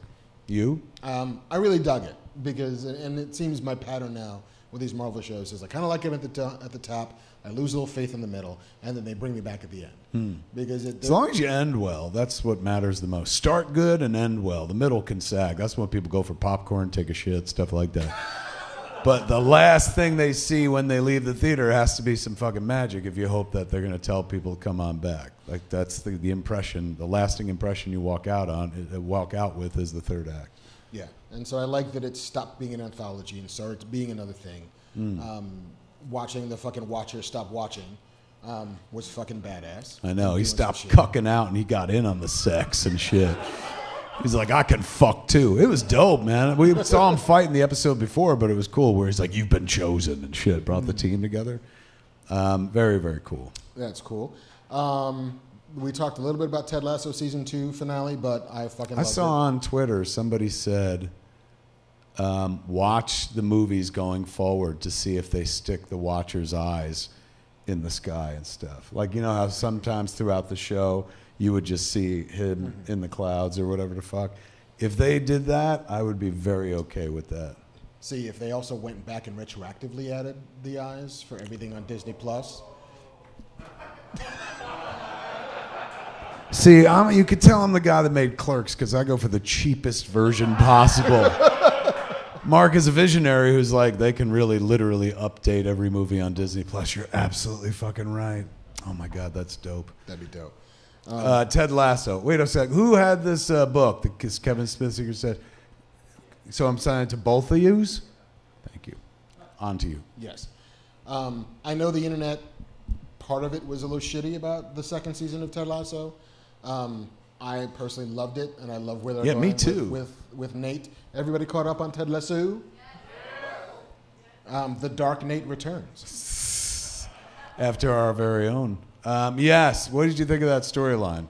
I thought it was great. I thought it was earned. Like when you go back and watch the season 2, you're like, oh yeah, fucking all the seeds are there and stuff. Yeah, because if you wanna break an audience's heart, yes. You take the thing that they love the most, the thing that seems the most innocent and unsullied, and then you break it. You know, and so Nate was a puppy at the end of the first season, a puppy who seemed to love Ted Lasso more than anything. And so the then storytelling inertia is going to, he's going to go dark. We're going to push him to the edge. We're going to break this guy and break your hearts as a result. And I was fucking here for it. Yeah, me as well. You know, and the actor seemed to relish it because he went fucking hard into that, spitting at himself in the mirror. Ooh, look at those kids. I know, we were so young once. Oh. Clerk's photo. Yeah, him spitting in the mirror was like dark. And they did it in an episode where I was like, wait, like this is a hopeful show, a very positive show. And I was confused. I was like, are they indicating that that's a thing positive people do? Because it never played like that for me. That seems kind of self-loathing, and it turns out it was. Yeah, and you know, Ted Lasso as a show seems to be one about redemption. And so how better to dramatize that by giving them a Darth Vader to redeem? Oh, you think that's where it eventually goes? I hope so. Because like him in a clock tower doing some bad shit seems off brand for that show. See, I'm so Catholic. I just want to see him punished. You know what I'm saying? Like he should go to hell for what he did to Ted Lasso. That fucking like dressing down that he gave him when he fucking like comes and he just tells him like you're a fucking joke and all that shit. Heartbreaking.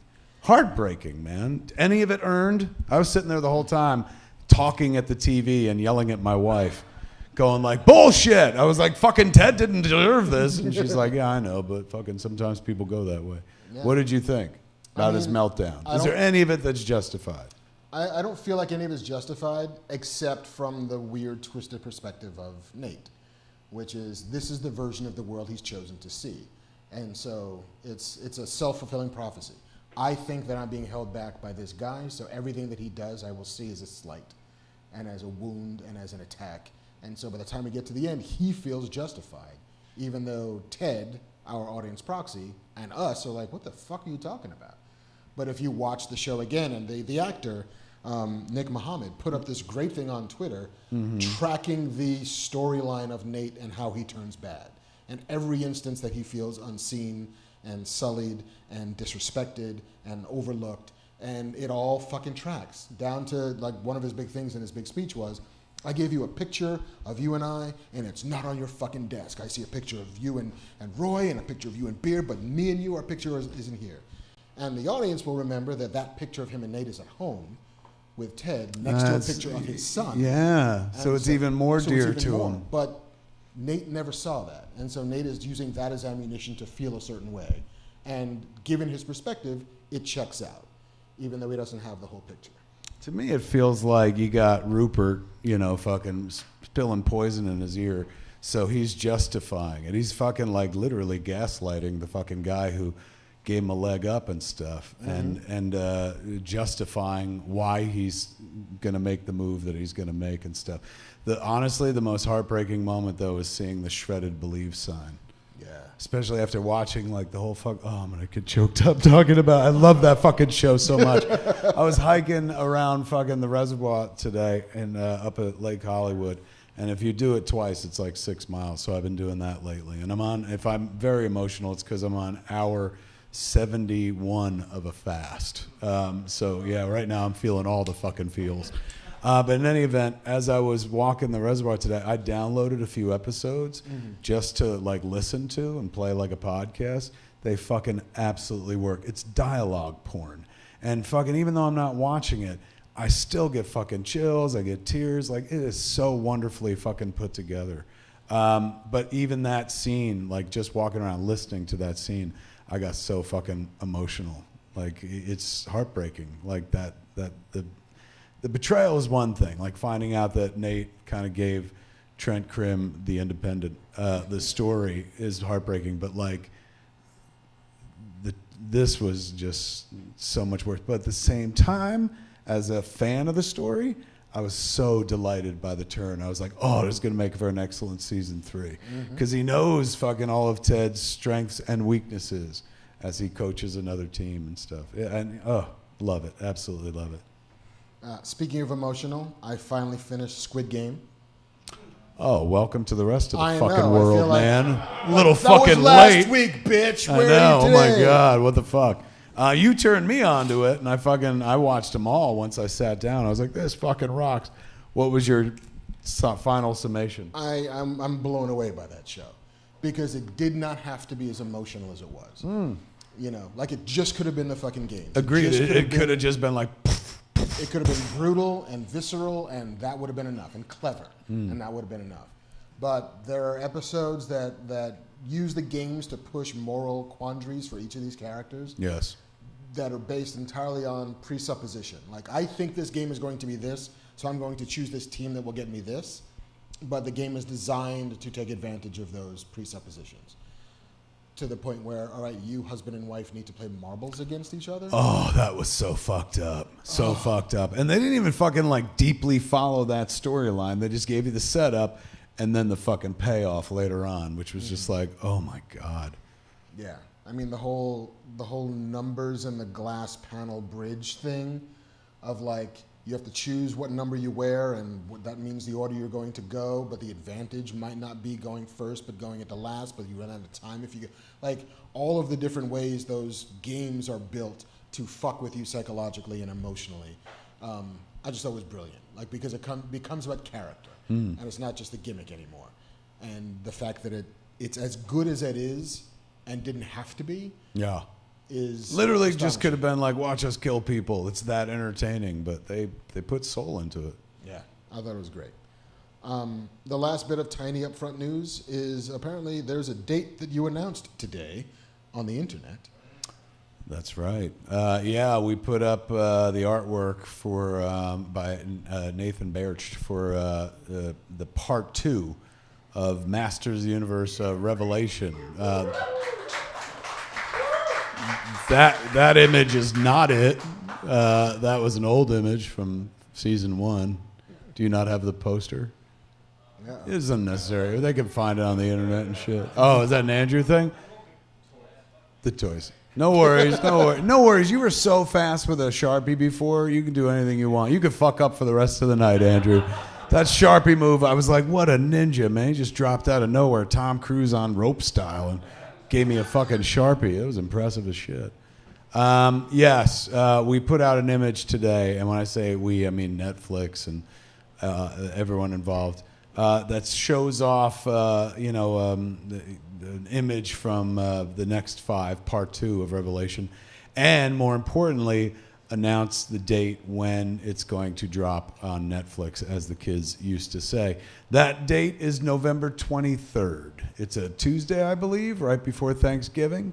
So that means you got all Thanksgiving weekend to luxuriate in the second half, the back half of Masters of the Universe Revelation, a thing that we wrote. We did a thing. Yeah. Yeah, so they announced, and it's coming. I saw a trailer, and the trailer is fucking fantastic. So who knows when they're going to release that? Well, I do. I just can't say. But who knows what evil lurks in the hearts of men? I know. I do. Me and the algorithm, we're like this. So I know it's forthcoming, and when people see it, they'll be like, oh, it's really, really well done. Yeah, can't wait for people to see the rest of it. Today is He-Man's birthday, by the way. Is it? Yeah, it's his 39th birthday today. Oh, young buck. Yeah. Good for him. I've been very careful not to say that on the internet, because then I thought a bunch of people would be like, why'd you fucking kill him, asshole? You know. But yeah, he's and if you look at the key art, there it is. There's the key art right there. See, the guy in the foreground looks like a very different version of He-Man.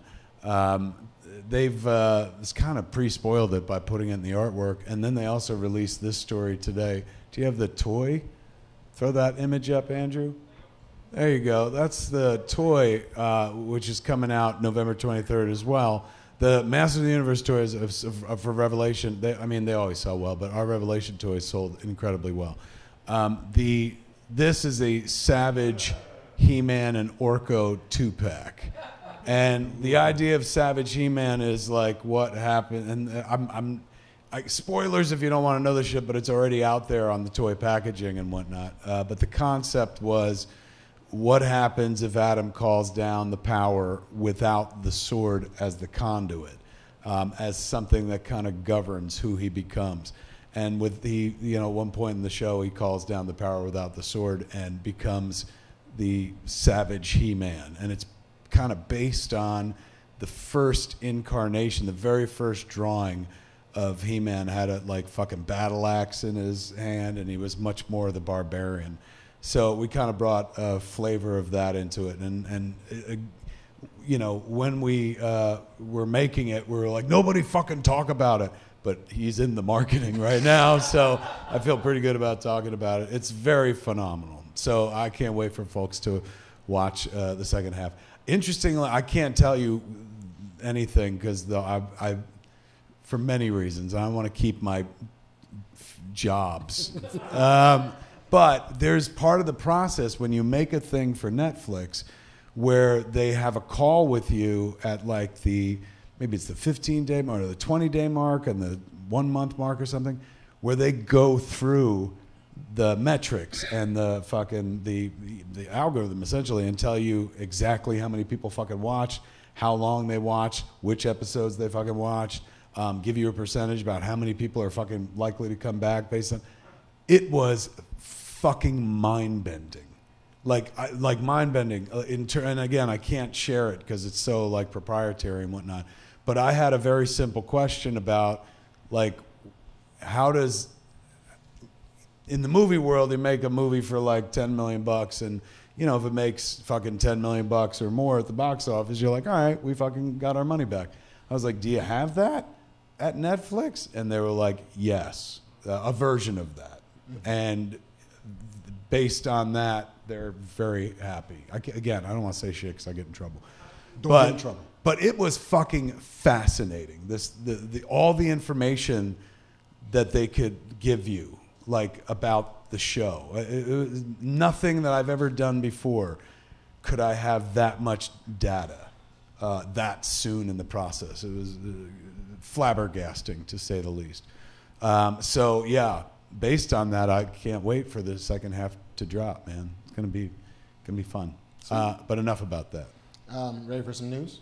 Yeah, let's do some fucking news. Marc Bernardin used to be a newsman, and now he's not, but he still likes to moonlight from time to time, as Bruce Willis used to say. And he wants to do the old job of being a news person without having to be a news person. So he collects the news for us, and right now, Marc Bernardin is going to bring you the news. Give it up for Marc Bernardin with the news. Tell me of your homeworld, Usul. No, tell me of your love for Adam Warlock. Do you have any? I mean, it's not love, but respect for the character.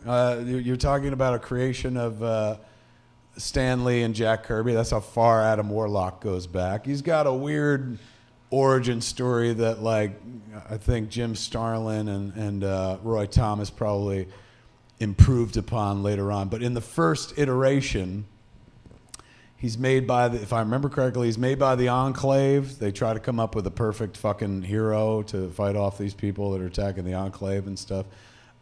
They create a guy who calls himself him. They just call him him. He's not even called Warlock or Adam Warlock for the whole first story.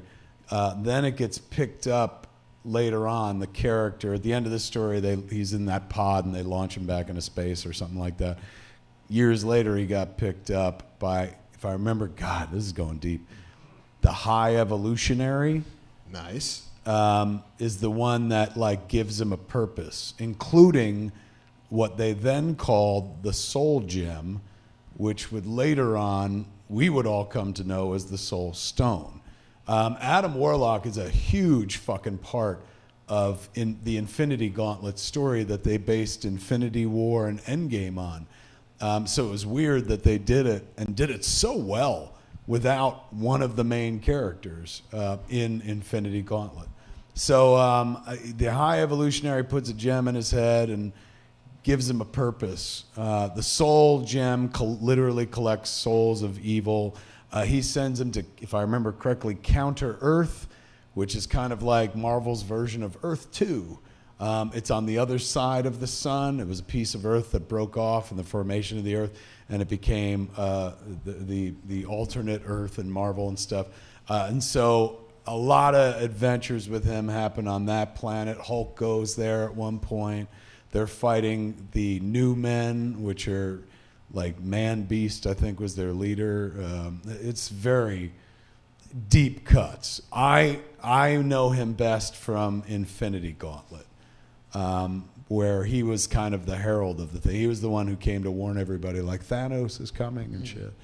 But that all being said, has a beautiful fucking costume and is a Marvel fan favorite forever. I got respect for the character, but I was never like, Adam fucking Warlock. He's got a great name.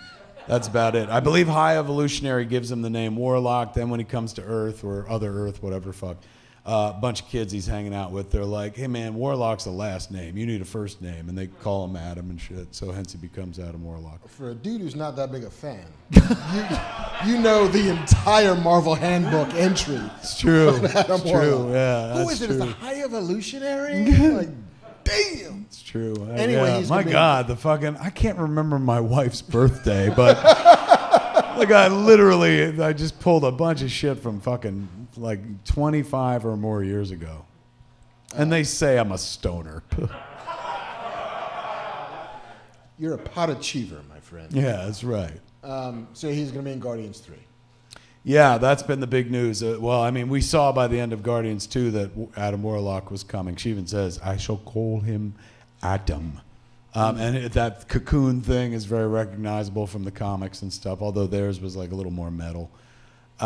Who did they cast as Adam Warlock? The internet wanted the boy from High School Musical, Zac Efron. They did not get Zac Efron. Oh. They got Will. The internet didn't get what it wanted? Oh, No. shit. They're not going to be happy about that. No. They got Will Poulter, who was in Detroit and The Revenant and played like every other like shitty boyfriend of the girl that the hero of the movie would eventually fall in love with. That used to be like Chris Pratt's job for a while. Meet the Millers? Was he in that? He was a kid. He was a kid in Meet the Millers. That's what I recognize him most from. Yeah, but he won out over apparently, let's see, Regé Jean Page was from Bridgerton, was being read, as was one of the kids from 1917, George McKay, were both on the short list. I mean, how to do this without sounding judgy. Adam Warlock is meant to be like the perfect specimen. Mm-hmm.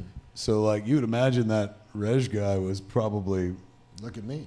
Yeah, fucking. I mean, that guy fucking. I saw him. I didn't watch Bridgerton, but I saw him host SNL, and I was like, I would fuck him. They're right. He's fucking gorgeous. So he would have been a great choice, man. What's his name? Will Poulter. Yeah. Has striking fucking looks, which I think will look wicked in a costume and stuff like that, and makeup, whatever they do. But yeah, strong choice, man. James Gunn co-signed it, said this is true. Yeah, it was like, I'd like to go on the internet and dispel rumors when I see them, but turns out this is not a rumor. This is the real deal. Fucking A, man. I can't wait. I'm just happy there's a Guardians 3. There's a Christmas special first, though, right? Is that coming soon, or is that next year? Bam. Oh, Bamf Man's in. He's got some info. Tell us, Bamf Man. So apparently, Will Poulter was cast to be in the Amazon $100 billion Lord of the Rings TV show and left to do Adam Warlock in Marvel. Really? Well, he's no fucking dummy. Like, that's, Marvel is just only going to get bigger and bigger and bigger, and Amazon. I mean, they're selling comic books now, so. It's true. How It's big true. can they be getting?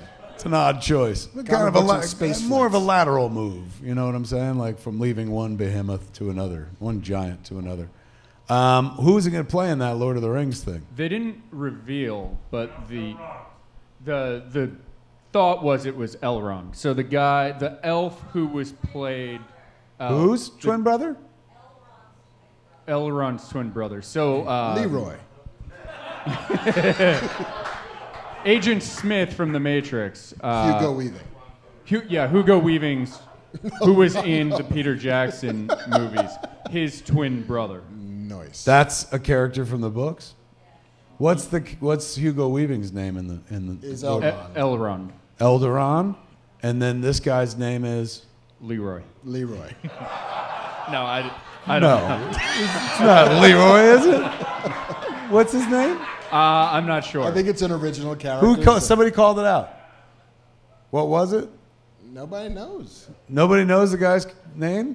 Was he ever in the books? Are they making this shit up? He was in Silmarillion, Like the deep appendixes and. or the appendices. He wasn't in like the story of the books. Oh, get the fuck out of here. Yeah. He's like, I was almost in the books, but, they put me in the appendix and shit. But he would have been a big character in...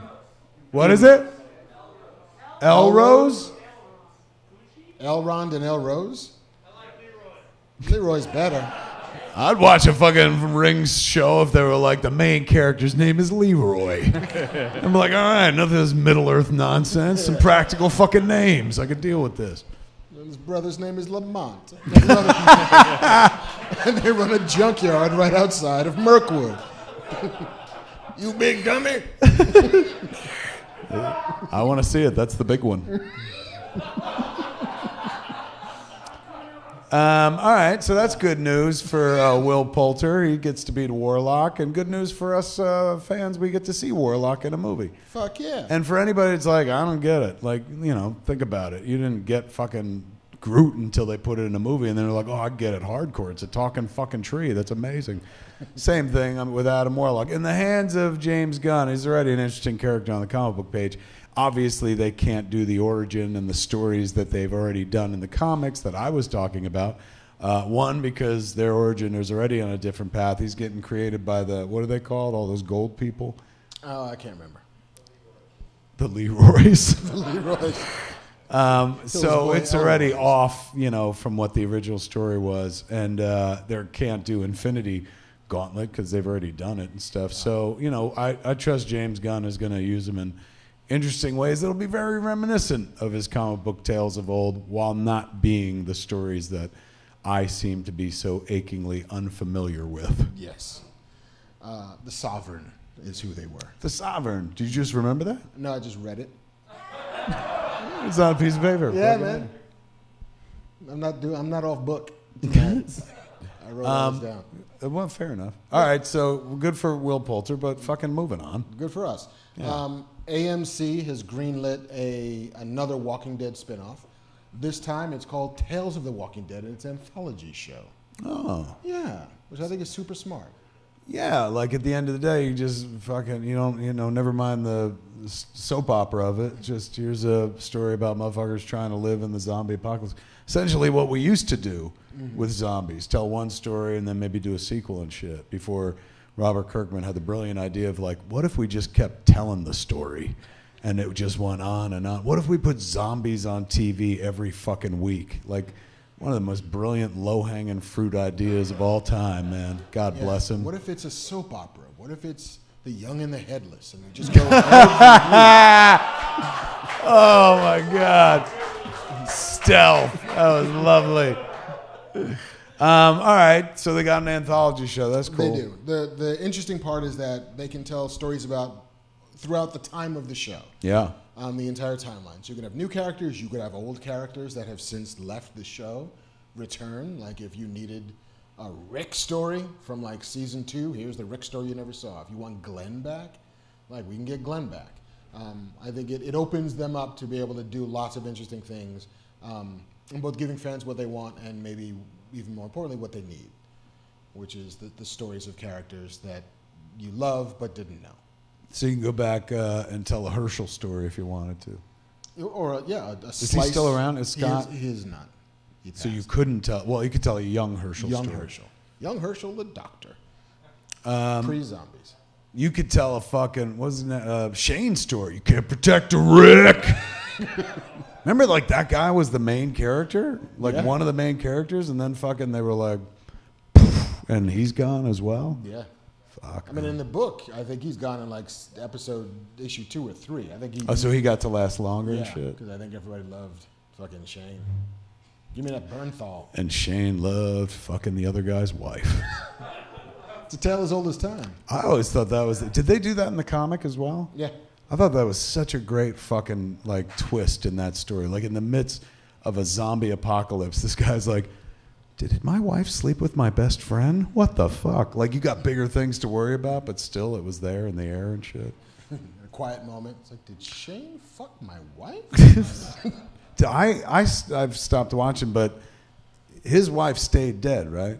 They never brought her back? They never brought her back. I always thought, like, because they never showed her death, that they were going to pull, like, a fast one day and be like, nah, she's been alive this whole time and shit. The kid shot away from her or something like that, and she never became a zombie, but they never did. Or she did become a zombie, and we will find that body wandering the wasteland in season 11, then, like, that kid has to kill his mom again. You're such a better writer than I am. Like, yeah, you could do that. That'd be dope. It'd be sad as fuck, but Cool, too. cool. Very metal. And it would get people to, like, talk about the show, like, holy shit, remember his mom? He had to fucking kill her twice. But wait, is he still around? No, No, like the daughter would be around. because the boy's dead, too, boy's right? dead. That's when I stopped watching. I was Carl! like, yeah, you killed Carl. Carl! What season are they on? 11. Wow. Yeah. Good We for should them. be so lucky. I know, fucking. Give me 11 amen. seasons of a show. Let me God buy bless my our, island. our billionaire friend, Robert Kirkman. Speaking of spinoffs, do you know who's getting her spinoff? It was Agatha all along. Oh, I saw that. Yeah. Good for her, man. So she's getting like a Loki-like series. When Yeah. last we saw her, she was trapped in that little town and shit. They got all the sets. Indeed. Well, maybe. I don't know. But yeah, no, she's coming back. Catherine Hahn, Emmy nominated for playing Agatha Harkness, is returning. Jack Schaefer, who was the head writer on the first season of WandaVision, is coming back to do this show as well. And maybe this also is a bit of a stealth sequel, not just a spin-off, to WandaVision, because you'd have to imagine that at some point Wanda will check up on her. She's old got to friend. come back, right? Yeah. I'm in. I'll watch her play that character over and over again. Milk that, like they milk Loki. I'm all for that. Hey, Marvel, milk it. They're like, don't worry, we will. Ding, ding, ding. Milk it, yeah. We got this. Yeah. As we talk to our friend Scott Snyder, Yeah. no relation to the other Snyder, Superman is Quick, coming out. do What? you think he should have called this comic book Snyderverse? I think he should have done a Snyder cut. Just fucking lean into that skid. Snyder cut press. Snyderverse is right there, but like it's true, it already exists. But and Snyder Cut, well, do they call it the Snyder Cut, the that was Justice the League hashtag. movie? But what do they call the movie? It's Zack Snyder's Justice League. That's it. Yeah. So he could get away with Snyder Cut He comics. could. I mean, He's the like, I hashtag- named it after my kids. Fuck you guys. And your dopey ass joke. It would always be trending whenever a new book comes out. That's true. That's what I'm just saying. That's true. That's marketing right there. Uh-huh. Should we keep going? What? I don't know. It feels like you just slipped into neutral for a second. No, it's like that's marketing right there. And in my mind, I heard you go, yeah. Is that what you said? Yeah.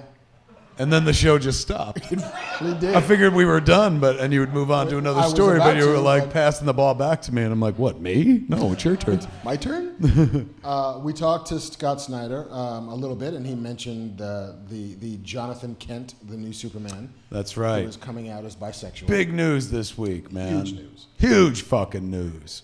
Very cool news. I thought the best take I saw on it was from my friend Brian Lynch, who wrote, the Minions movies and stuff like that. Hop, stuff like that. Worked at Illumination for like a long time. He tweeted, he was just like, the people who will be hurt by a Superman character being gay is exactly 0. The amount of people who could be helped by a Superman character being gay is countless. I thought that was the absolute best fucking take on it, man. He is a wonderful writer, so it stands to reason he would come up with something perfect to say. But I can't. Naturally, of course, the internet, a portion of the internet was mad. I take it. You know, the internet's going to do what the internet's going to do. And all too often it is the worst indulgences of the less illuminated. I would imagine there was a lot of pushback. Not internally, apparently. Internally, they were all about it. Like No, from the fucking. I mean, from the fans, but like Well, I mean, you also. I don't even know if it's the fans. It's a bunch of people who just like, what? Now Superman's gay? Oh, fuck this world and shit. And not digging deeper into the story at all to see that it's not their Superman. It's Jonathan Kent, the son of Lois and Clark, who is the new Superman. So even if you're like, I like my Superman fucking straight, you can still have straight Superman. This allows somebody else to have a fucking Superman. As Scott Snyder said, like, fucking everybody would like to see themselves perhaps with this character. So lovely. And again, perfect way to do it without really disrupting anybody else, without being like, everything you know about Clark Kent is fucking wrong. Re-examine his relationship with Bruce Wayne. You know what I'm talking about? Martha, my ass. But That's what he named it. He named it Martha. but it's I don't know. It's smart to just fucking be like, look, we got a couple Supermans around here, so here, like, let's fucking investigate this. A story we've never done. Like, in a world with no internet, like, you do that story and it probably doesn't cause an uproar because people reading comics are like, yeah, all right, fucking in this iteration, this character is this now. Like, they're used to dealing with different fucking iterations of the character. So, naturally seems like a culture war fucking conversation talking point for a bunch of people to get riled about and a bunch of people to be happy about. I say we lean toward the latter, man. Seems like it's good news, right? Yeah. It's an original fucking story at the very fucking least. Never mind who it can help and stuff. If you're one of those people that's like, I don't give a shit who it can help, fine. You're getting a brand new story you've never fucking heard before, read before, seen before, about a character that you know a lot of stuff about. Maybe not the exact same character that you grew up with, but Superman nonetheless. So, shit, man, appreciate. Don't fucking sit there and rail against it. Like, Yeah. I mean, who knows what comes out of it and shit. Good stuff. And they could probably do it in the Lois and Clark show. What is it called? Fucking The Adventures of Superman or something? Yeah, Superman and Lois. Superman. Is that really the name of that show? I would have won for another draft, but I guess it seems to be working and stuff. Good for them. But they might reflect on that show, right? Because that kid is a character on that show. Yeah, I mean, listen, if it's, there's a bunch of different ways you can go with it. I think that there's also the version of it, like how Superman is like Clark Kent. He's functionally immortal, right? Like, what kills that dude? What do we know? Anything? Something? Not sure. Kryptonite. But like, if this dude's gonna be 1,000 years old, he's probably gonna fucking do it at some point, just out of boredom.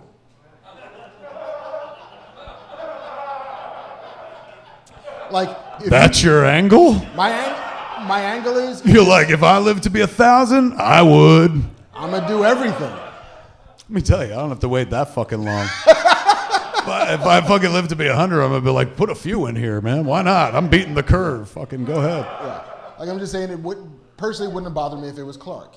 And if Clark just discovered a thing about himself, because people do that shit all the time. But you would understand how a bunch of people would be like, no, God damn it, no. I would, and then I would remind him he's a fictional character made up by people. So fucking true.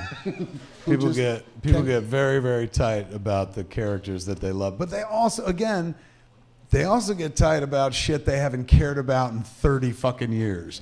And then read on the internet that fucking like something's been changed and something they haven't given a fuck about, maybe ever, if not since childhood, and then get fucking furious about It's it. like, you're going to tell me that Heimdall, a Norse god, is being played by a black dude?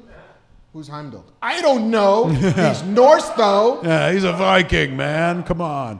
So yes, there's no limit to the amount of shitty that people will get over stuff they didn't care about before, but that's also not a reason not to do things. So like, I applaud 100% DC and Tom Taylor for just doing it. Also, like, I mean, I honestly can't remember the last time I've read Superman. This makes me go like, oh, I'll read that. I want to see it.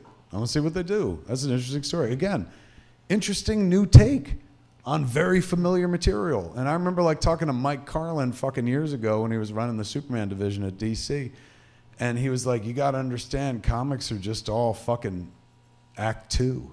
It's all middle story. He's like, there's one origin. You know, we can fucking show it again and again, but that happened. And we never want to get to fucking act 3 because that's the end of all that shit. So that's how you finish. So comics are essentially fucking act 2 over and over and over again. So he's like, how do you keep that interesting? So sometimes they're like, guess what? Superman's fucking dead. And then sometimes they're like, guess what? Superman's fucking gay. And that's a way to keep it fucking like fresh. Like as a reader, I'm all for it. Never mind how good it'll be for other people and stuff like that to see themselves represented, which is fucking wonderful. But like, it's just an interesting take on the fucking material. And I'm sure it's going to be handled maturely. I'm sure, you know, it'll be smart. Yeah, Scott Snyder was right. Like, Tom Taylor's a hell of a fucking writer. Yeah. And I believe that he's gonna handle it with care and with feeding and with not feeding it after midnight and don't put it in the direct sunlight. But you might have to get it wet. You better. The still that they put out, the frame, I guess, of the book, is that happened yet, or that's forthcoming? I believe it's forthcoming. I believe the announcement was pegged to National Coming Out Day. Oh, is that what it was? Yeah. Fucking nice, smart, good for them. Right on. Yeah. And our last news story is that in the sliding doors universe of the DC film dimension, we almost had a Catwoman played by Madonna. Well, that would have worked. You think so? Yeah, sure, absolutely. Oh my God, that really could have worked. What happened? I will read you the story. Oh, okay. In my, you want Denzel to read this? Yes. Do it in the voice. Now I got performance anxiety. Idris Elba. And that went poorly. Alice. During a Tonight Show appearance with Jimmy Fallon, she fielded a bunch of questions about her career. She did more than that. I saw a picture or two where she crawled on the desk and showed off her butt and stuff. Good for her. How old is she? She ain't 52. She's 28 years old. No. It's been all over the press this week. It's like she's minimum 63 or something. Yeah. So 63. If I could fucking... At 25, I wouldn't have shown my ass. You know what I'm saying? If you could pull it off at 63, holy fuck. You're doing something right. Yeah. But she said that, shooting down a bunch of rumors. Among one of them was that she turned down the role of Catwoman in Batman Returns, as well as the lead in Showgirls. And she confirmed them both. She would have played Nomi in Showgirls? Yes. Even though she was a show woman by that point? The show woman? Yeah, but also just grown up. Like there's no girl there, man. There's no girl there. Like Nomi, who played, what's her name? Elizabeth Berkley. Elizabeth Berkley. At least, kind of looked age appropriate. Like girl in her 20s, breaking into Vegas and stuff. Madonna at that point, when they made Showgirls, was easily well into her career and probably well into her 30s. I think they made the right choice. Wait, did she pass on them or did they pass on her? She passed on them both. They offered her Catwoman and she passed on. I think she made the right choice for Showgirls, but I think she totally could have pulled off fucking Catwoman. I mean, you know, we all love the Michelle Pfeiffer performance, so it worked out. But I could totally see that. And I'm also sad that that didn't happen because We kind of got it. She played fucking Dick Tracy. Yeah, but that was not Catwoman. No, but, you know, we got her playing the femme fatale to the fucking comic book hero or the comic strip hero and stuff. Oh, so did she talk about that on Jimmy Fallon? Where she's like, I tried to rectify it by being in Dick fucking Tracy. I don't know what I was thinking, man. But given that, there might have even been a world in which we got an entirely Madonna soundtrack for Batman Returns. Ooh, like the Prince soundtrack for Batman. That would have been dope. That would have been good. I'm telling you, she's like, she's been good and stuff. And some people give her a hard time because she's not an actress, but I think she grew into a really wonderful actress. She could have totally pulled that off. I would have watched a Catwoman movie with her. Oh well. C'est la vie. Yeah. And that's the news, man. She passed on them? Did she say why? No. No. It was after Dick Tracy? Yeah. Dick Tracy was before Batman Returns? Is that? Dick Tracy would have been. How do you know that? Did the internet tell you, or are you just saying that based on recollection? I'm not saying you're wrong, but I remember Batman came out in '89. Maybe you're right. Maybe Dick Tracy was 91. Dick Tracy was 1990. Yeah. 90. Holy shit, boy. They were right on the bandwagon. They're like, that Batman thing just happened. They're like, fuck it. We need our own. So you know who's the like, closest thing to Batman? Dick fucking Tracy. He's a detective, too. Wow. Well, fuck me in the mouth. I don't know what I'm talking about. I'm sitting there analyzing Madonna from a distance going, she did Dick Tracy to make up for the sin of passing on Catwoman, and that's not true at all. Nope. So wait, she did Dick Tracy first, then they came to her with Catwoman, a sequel to a massive fucking hit, and she still said no? I was like, I got burned on that Dick Tracy shit. Why am I going to make another comic book movie? Because it's fucking brand. It's Batman. It's like the whole reason they made Dick Tracy is because Batman had done well. I don't know. Why am I yelling at you? It's not your problem. I'm not sure. I didn't. I mean, Get I was me her Madonna agent. so I can was her say agent this at to the her. time. I was 14 years old, but I said, listen, Madonna, you maybe shouldn't do that. Is your voice that high? Give me that 10%. It's very Tito, get me a tissue, that voice. Very high. Is that all the news? Yeah, that's it. It's all the news that's fit to print, folks. Give it up to Mark. He brought you the news. The news. Okay. No other middle ad? No. So we can just dive into... We can just... Oh, you know, before we dive in, let me show you this thing that was here. What you got? It is a thing that, you know, they always send me and you premiums of stuff, like presuming, like, you know, you'll tweet about it or Instagram it. You know, we have a show, and this is pertinent to our interests. So I thought I'd bring it out and show you. They just sent it to me. This is, I believe, from the good folks at Fossil. If I'm correct, let me see. Yes. Fossil, in partnership with Warner Brothers Consumer Products, ladies and gentlemen. Put it right there. Can you hold on to that or fix that? Warner Brothers Consumer Products and DC is thrilled to announce their Batman by Fossil capsule collection, featuring limited edition watch box sets, leather goods, and that won't stand up, and more in collectible designs that even an arch villain would love. Good copy. Ooh, nice. Good copy. Yeah. That's a Manscaped level copy. Yeah, I like that. I'm fucking proud of them. The collection is inspired by iconic graphics, colors, and comics of the past, made for those who proudly call Batman their favorite superhero. We want to see how you wear Batman by Fossil. If you post your product, please tag at Fossil. Oh, I guess I'm an influencer. Oh, look at you. They want me to influence people. Yes, but I am going to, well, this is the influence right here. They sent this amazing fucking Batman backpack, which I guess is maybe leather. It's got this cool fucking Batman hanging off it and stuff like that. But inside, since, you know, it's Fossil, there's watches. And the watches are amazing. Give me your... What? Hold your mic to my mouth.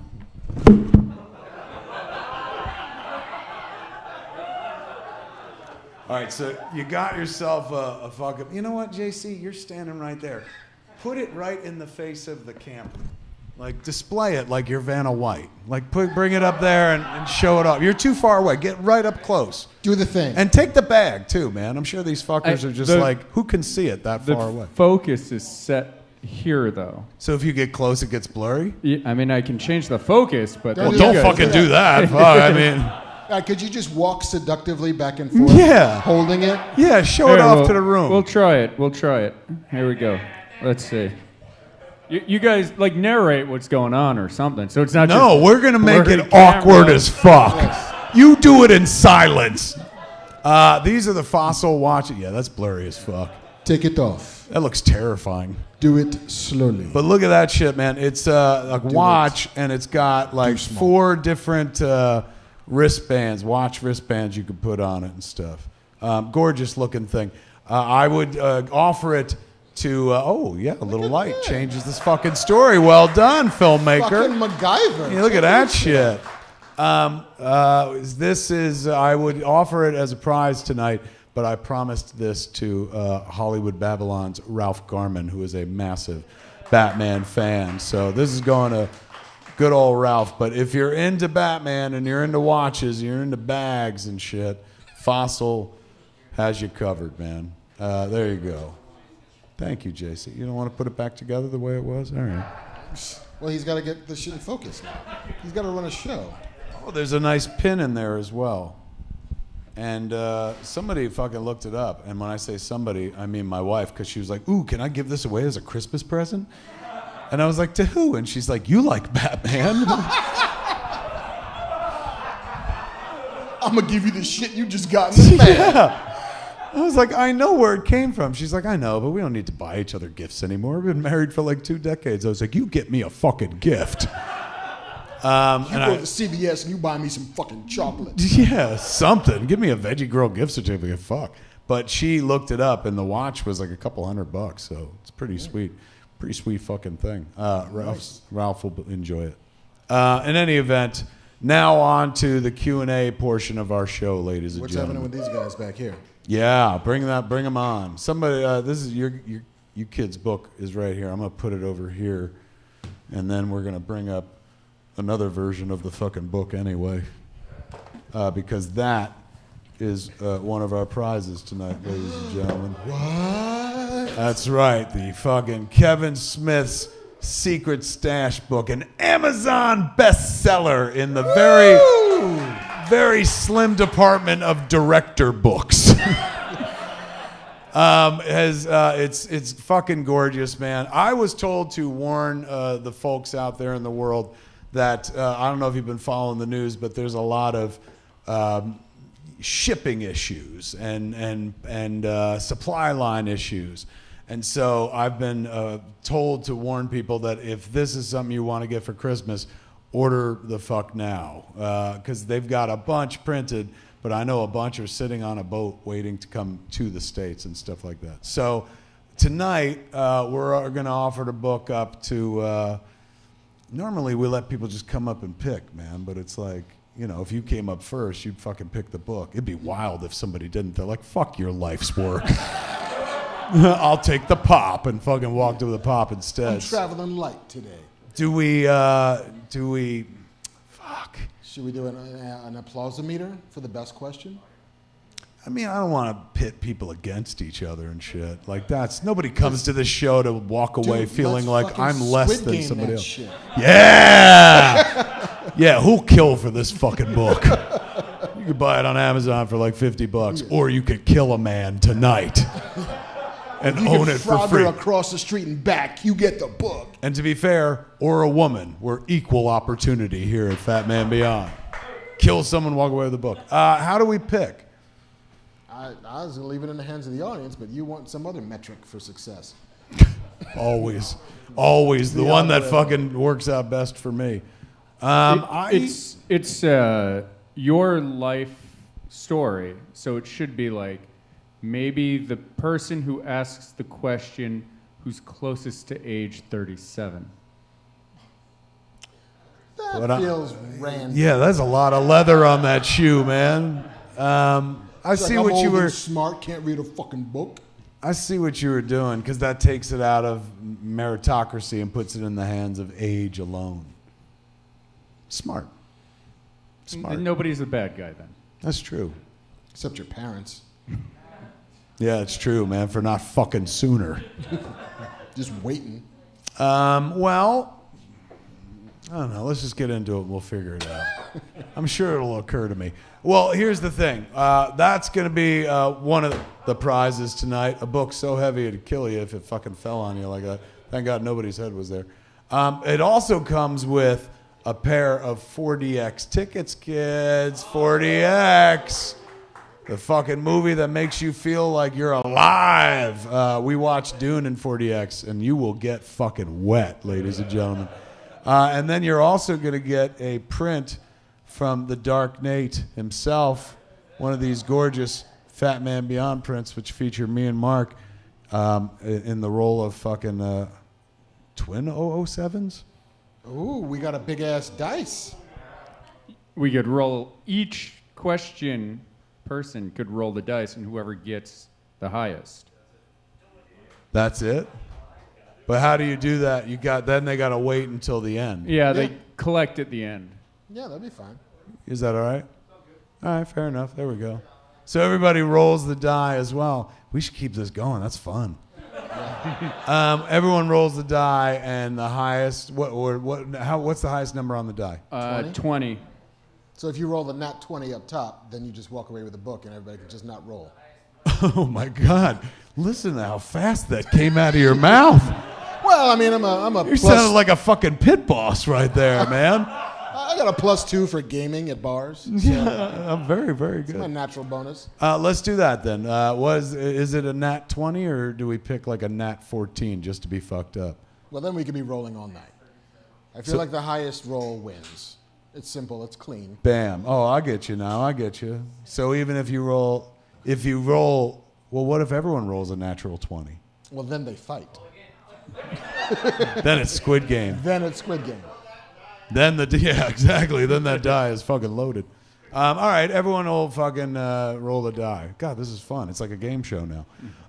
The other prize is the same thing. You get a poster, you get the 40X tickets, and you get a Movies Pop. They did a pop of movies, ironically enough, 137. And it's signed. So these are the prize packages, kids. Indeed. And we'll be rolling die to see who gets what. But in the meantime, JC, what are we going to do? All right. Ask us, please, your question. What's your name, sir? I'm Kohan I'm from Michigan. So I've been here for about a month and came to the show a couple of weeks ago. So it's been great to see you guys. Oh, awesome. What an amazingly long answer to a very simple question. What was the first part? What is your name? Kohan. Kohan? Yep. Everyone give it up for Kohan, man. How are you, sir? How has your time here been in town? Excellent shirt, by the way. This is a really crazy city. I spent a lot of time in Detroit and Chicago, so this is, I've been telling friends back home, LA it's crazy. Yeah, it's A good crazy sometimes. right. But, Agreed. It has a different vibe than the Midwest, to be sure. so I'm a professor of writing and journalism. In fact, I'm a recovering journalist. Just Oh, like well, Mark. welcome aboard, sir. And I gotta say, as a journalist, back when this was FatMan on Batman, when you were doing interviews, Yeah. great interviews. As a journalist, I gotta tell you, Kevin, really good questions. you. You'd really go deep with people, and it's just really fantastic. Thank you. Also, as a professor, this podcast has been really helpful for some of my students. Sometimes, because I teach essay writing, some students are like, hey, I don't know what to write about. And I'll say, well, what do you like as far as like pop culture stuff, movies, TV shows, so on and so forth? And they're like, what does that have to do with essays? I'm like, you can relate what happens in pop culture to the real world, and you guys do a great job of that. And I'm going to tell you, there are people who have gotten college degrees in part because they were able to pass my class, because they were able to make those kind of connections, because I introduced them to this podcast. So Fucking hey, Yeah. man. Well We are done. professors now. Yeah. the master class of Smodco. Nice. That's beautiful. Thank you for that. That's very fucking cool. So for my question, okay, imagine you're either Percy or J. Jonah, and you have like an investigative team.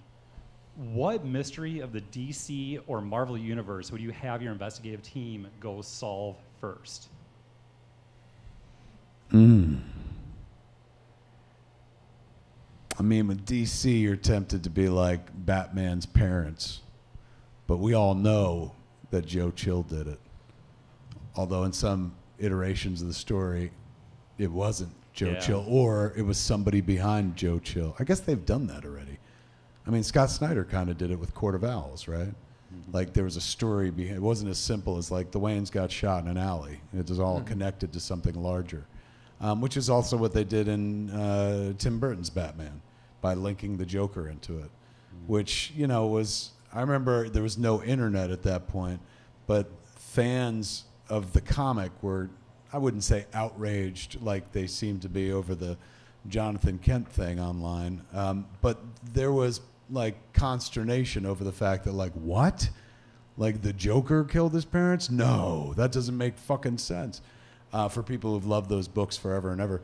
But for anyone who just, you know, like my familiarity with Batman was they did a TV show once years ago and shit like that. You go into that story, you're like, oh my God, this works perfectly. Of course the Joker fucking killed his parents and they made each other. He even says it in the fucking dialogue and stuff. So, yeah, they have done that story a bunch. You got an answer? I do. Ooh, go. I'm just fucking vamping. In the Marvel universe, I think, I mean, the MCU has out and sort of declared a change in national policy, but for some 10,000 years, Wakanda has been a secret. And there have been map makers and explorers and journalists and all kinds of people throughout the years who have, you know, explored into Africa and the undiscovered country, the hole in the map that nobody seems to know what's in, feels like it's a story. Like, what's there, and why can't we find out what's there? Every map we have tells me that there's a big patch where we don't seem to know anything. Planes fly over, but they don't see anything. Like, what the fuck is in this pocket of Africa? The mystery of Wakanda feels like it's a thing that a good journalist would dig into. Probably working for like Ebony or Jet magazine. But yeah, no, that's what I'm curious about. I like it. Let's see. This ain't a sexy response, but the Phantom Stranger in DC Comics, like they've never revealed his origin. Alan Moore did a version of him. He kind of made him like an iteration of the guy who fucking nails Jesus to the cross. That's why he's forever walking the earth and stuff, which was a cool take on it. But like the point of that character was to not fucking know where he came from or what he's about. That's definitely something you could investigate. Now, to be fair, I haven't read DC Comics in like a long time, so I'm sure somebody's gotten around to it. But back when I was reading, it was kind of left rather nebulous. So I might head in that direction. You know, and there's also I mean, it gets answered later, but at some point there was a question, what happened to Dr. Stephen Strange, right? Like he would have been a New York fixture. He was a celebrity doctor. He was, you know, he held down the residency at whatever fucking hospital he worked at and then vanished off the face of the planet for years and years. And so the missing person of what the fuck happened to Stephen Strange. And then this dude shows up calling himself Stephen Strange, who's now a sorcerer. Is he the same guy? Is he not? Like that just feels, as a journalist, a question you might want to answer. Excellent point. Excellent fucking point. Or where did Bruce Wayne go for 9 years to learn Kung Fu? Exactly. Yeah, fucking, there's another one, man. Yeah, that's good. That's a good one. I should have thought of that. Fuck. Excellent question and pretty decent response. Better response from him. Give it up. That's a great question. Give it up. And now we get to roll the. Oh, come on over. You bring it here. We got an 8. A natural 8. Nat 8. Well done, man. Well done. All right, so there it is. An 8. Well, at the very least, you can come and take a poster and some tickets, and then you can come back for part 2. You're going to come back and do all at once? You don't want to make a lot of trips? And thank you for the fucking shout out, man. That's sweet. Never think about like, oh, somebody might learn something from this. Hey, man, what's your name? James. Everyone give it up for James. Brooklyn boy, Jersey, very nice. From Jersey? Yeah. What part? No, I'm from Brooklyn, but I lived in West New York and Weehawken and all that. Fucking A. And Dogma, Jeff's kiss. My question is a two-parter, and it's very simple. Fire away. I would like to know your opinion on William Shatner going to space in a giant penis. And if Seems appropriate. It seems right.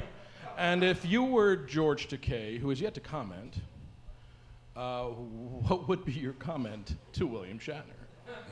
Do I do the voice or no? Oh my. What do I think about Shatner going to space? It's absolutely adorable. And something only a fucking mad billionaire would be like, hey, let's fucking take Captain Kirk into outer space. At age 90. Like, that's the other fucking thing. But, like, I interviewed Shatner for Comic Book Men, and this was like 5 years ago, but, he was 85 then, and you wouldn't have known it. Dude looks like a California 60 at best. So he's in the peak of health, apparently. A wonderful idea. And makes more sense, like, because when I read that, I was like, you pick Shatner over Mark Hamill? But, like, to be fair, Captain Kirk was up there doing his thing long before, Luke Skywalker showed up. And to be fair, like, Captain Kirk comes from fucking Earth. That whole story's set fucking in our world, whereas Star Wars is set in Frank Herbert's Dune, apparently. So, Yes, Captain Kirk was born in Indiana. He only works in space. That's right. So, I think it's a very, very cool thing. What would George Takei's opinion of it be? Historically, he's had some friction with the good captain, for those who are left out of the loop about that. Let's see. You want to go first? Well, I got to still do my opinion. Go ahead, do your opinion. Which is good for him, I guess. Yeah. But like 90s probably the time most people start jumping out of planes. So if Captain Kirk gets to go to space, that's pretty cool. Very on a cool. giant penis. I mean, That's just added bonus right there. the symbolism is rich. And I feel like George Takei might be a little bit jealous. Yeah, I agree. Jealous. Or indifferent. I don't know if he'd actually want to go. Has he ever expressed any interest in, like, I'd really like to go to space, like my character did? No, but I feel like George Takei has enough of a sense of humor to say something like, why don't I get to ride the giant dick into outer space? Yeah. The tweet. I guess his comment would be forthcoming. Maybe he's writing the perfect tweet for it. He's got a team of writers. Bruce Valanche. The finest comedy minds. Yeah, I can't even guess at what he would say. Oh my. Naturally. Balloon knot. Or he might just go like really negative and be like, Shatner, Shitner. And people are like, it has nothing to do with him going to space. He's like, who said it didn't? I have no guess whatsoever. I'm sure he'll say something pithy and funny, though. He's very good on Twitter. Yeah. He tweets well. I can't believe he hasn't said anything yet. Yeah. I'm telling you, it must be because he's like, like he's in a couple drafts because, like also, you, I bet you a lot of the world is like, waiting for him to say something. Maybe he's waiting for Shatner to get back safely, because the last thing you would want to do. Excellent fucking point. Like make some gag and then suddenly. It's true. He can't throw shade because what if fucking the good captain don't come back and people are like, you're canceled, Sulu.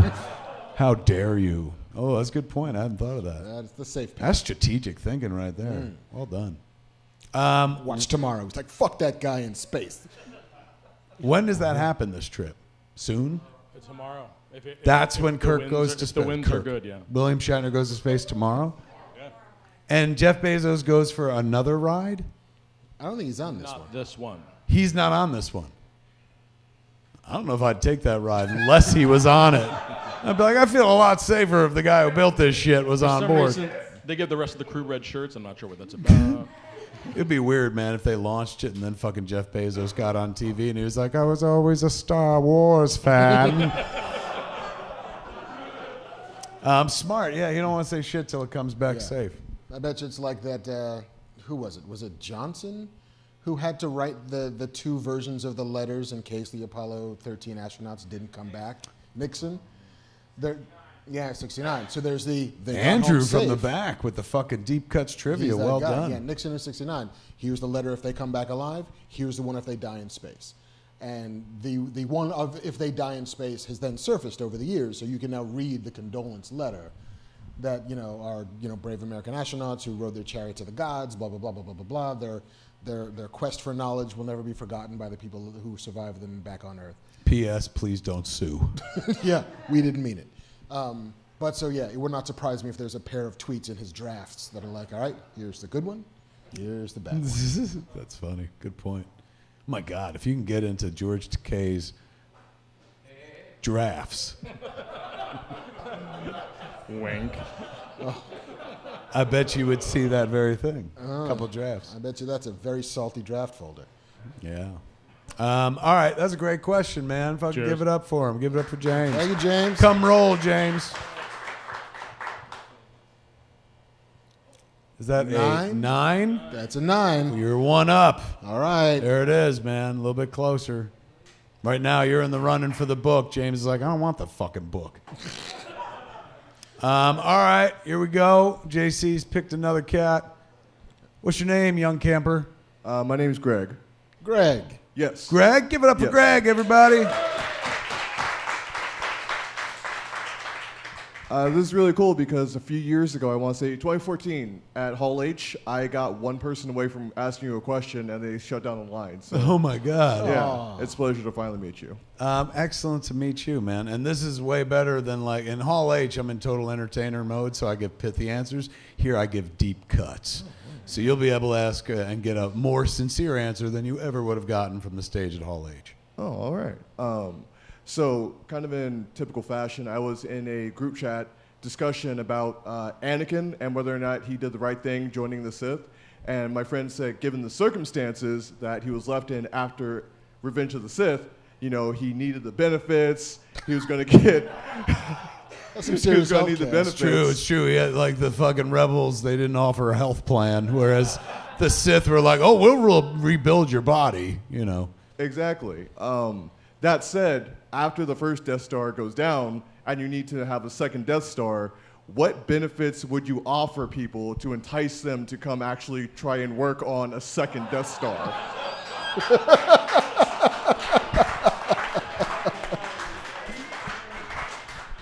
Without rolling dice, that should win the book.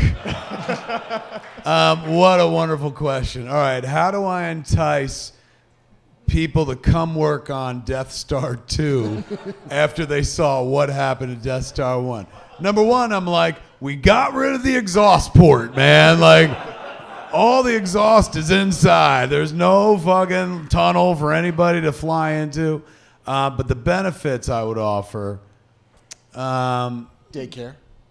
number only one's one, Yeah. I mean, true. you got to have no fun. matter where you are, whether it's a long time ago in a galaxy far, far away or today, you need childcare. You're absolutely right. I would also offer, aside from the usual health care, I would offer a package that allows. What's up? It's very, very considerate. Well done.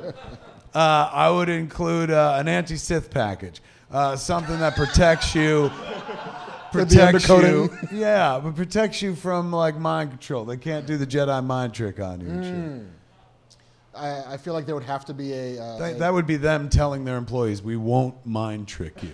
right. Similarly, there would be a no force chokes in X number of days chart. So just like 178 days, no force chokes. 178 days, no force chokes. Like, when was the last time Vader was to this place? Like 178 days ago.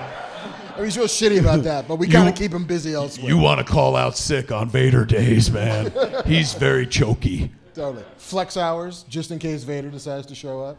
Flex hours. Let me see. R&R. Fucking duh. Free Netflix. Nice. That shit adds up, man. Free all the app channels. I mean, you'd get Disney Plus. You wouldn't get Netflix. That shit's free, yeah, I guess. But I would offer, if I'm the Empire, I'd offer a full package. I'd be like, we'll give you free Netflix Amazon Prime, HBO Max, Disney Plus, fucking even Peacock, which is fucking free. Like, we'll give you everything. Because like, think about how much money you would save if somebody was paying that. I saw a thing like on the internet about like fucking jobs wanted or whatever. Maybe it was on Seth Meyers or something on a closer look. But there was an image of like a sign, you know, where right now people are quitting jobs like crazy, and there's so many job openings, the most in history or whatever the fuck. One of the signs like offered like, you know, fucking big salary and free Netflix.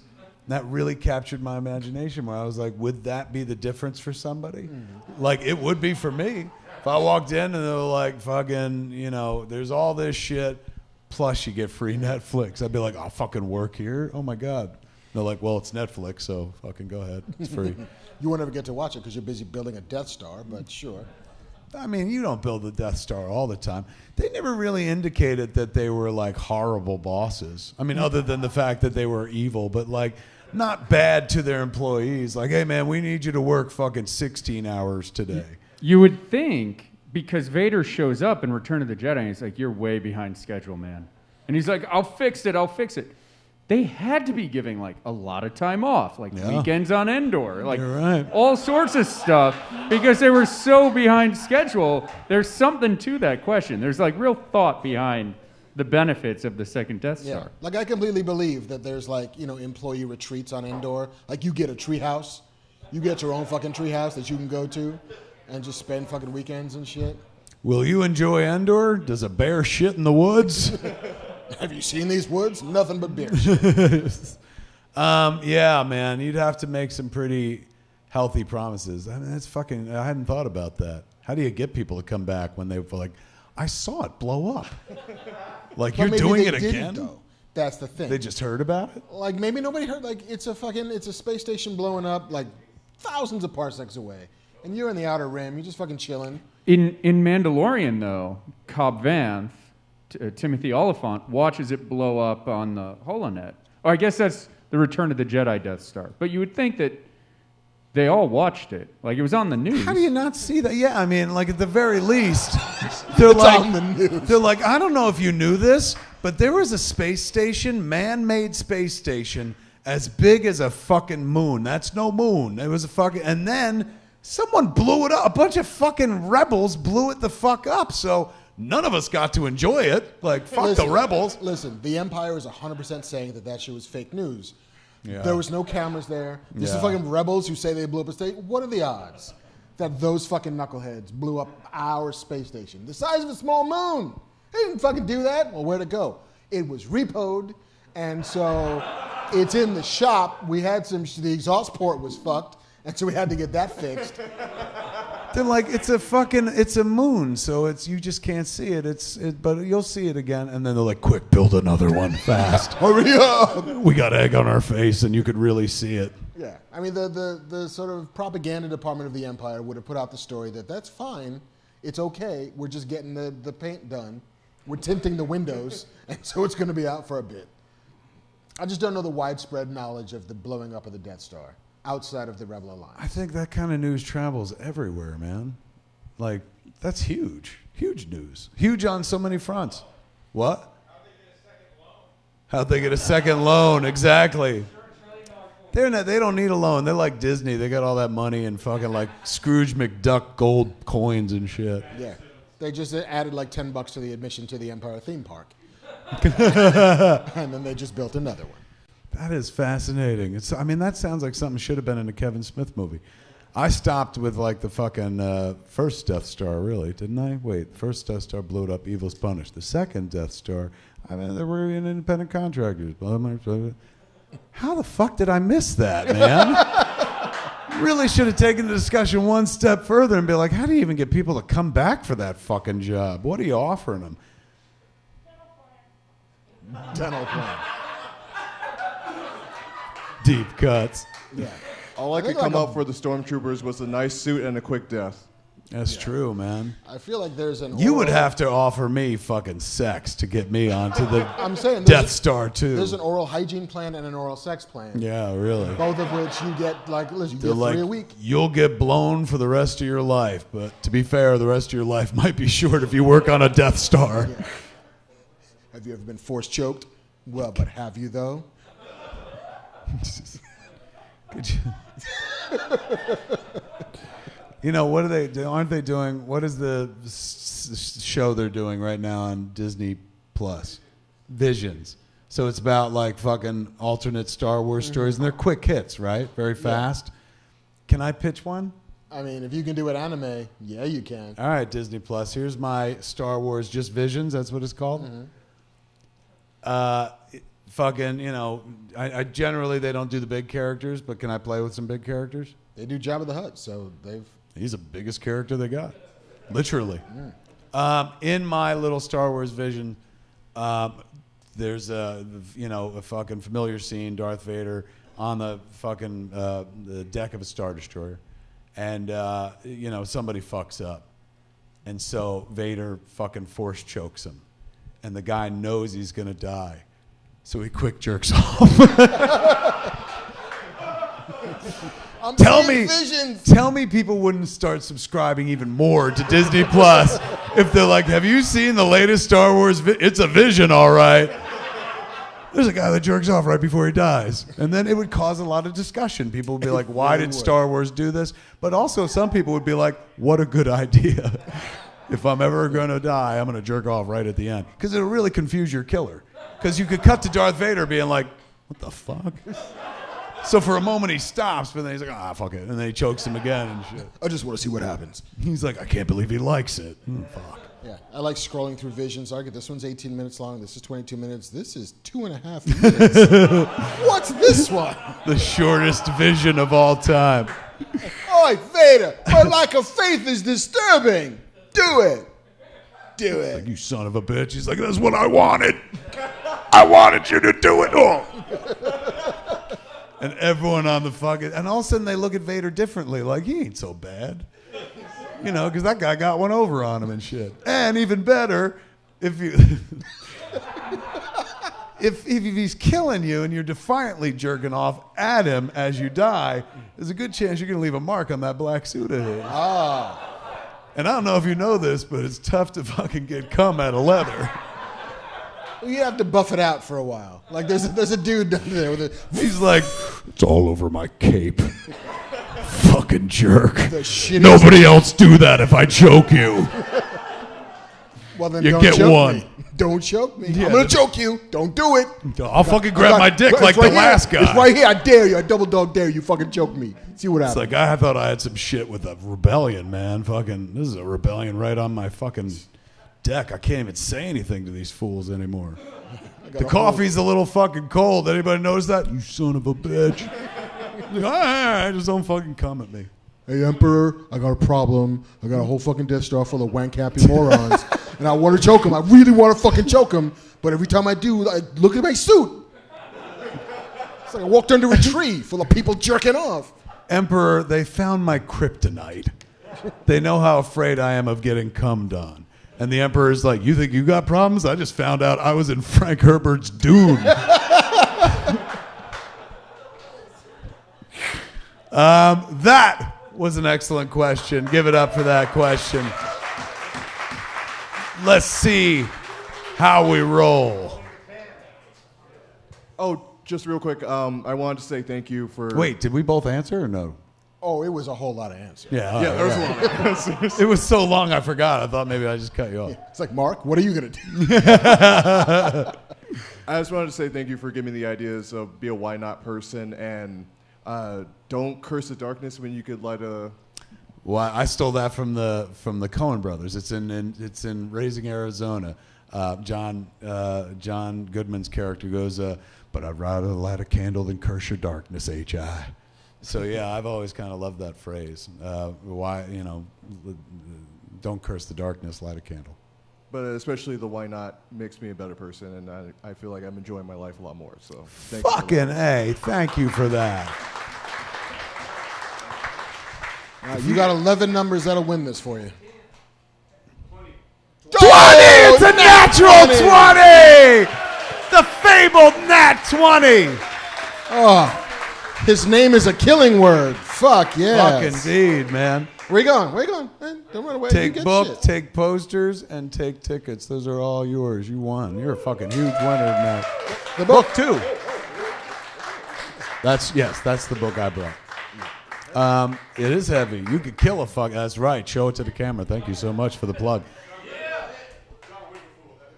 Please don't fucking hurt anybody with the book. I'm so scared that it's gonna show up on the internet. This book hurts somebody. It's so fucking heavy. Where are our other two players, man? Come pick up your prizes, for heaven's sakes. Give it up for our winners, our question askers, our winners.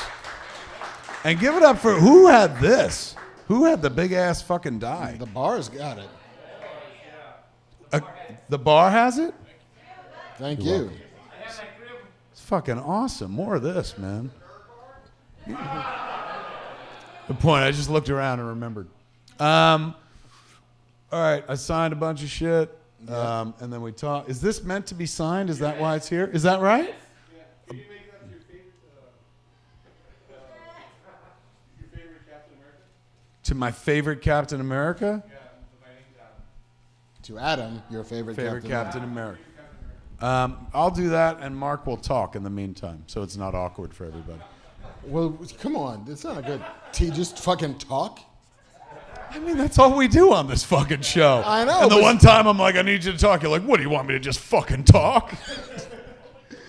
I'm sure you got some shit to say. Yeah. Here, how about look, Banffman is here to rescue you. I'll fill in some chatter from the internet. That's always good. I should have turned to you, man. I was going to sing a sea shanty, but if you want to fill in some...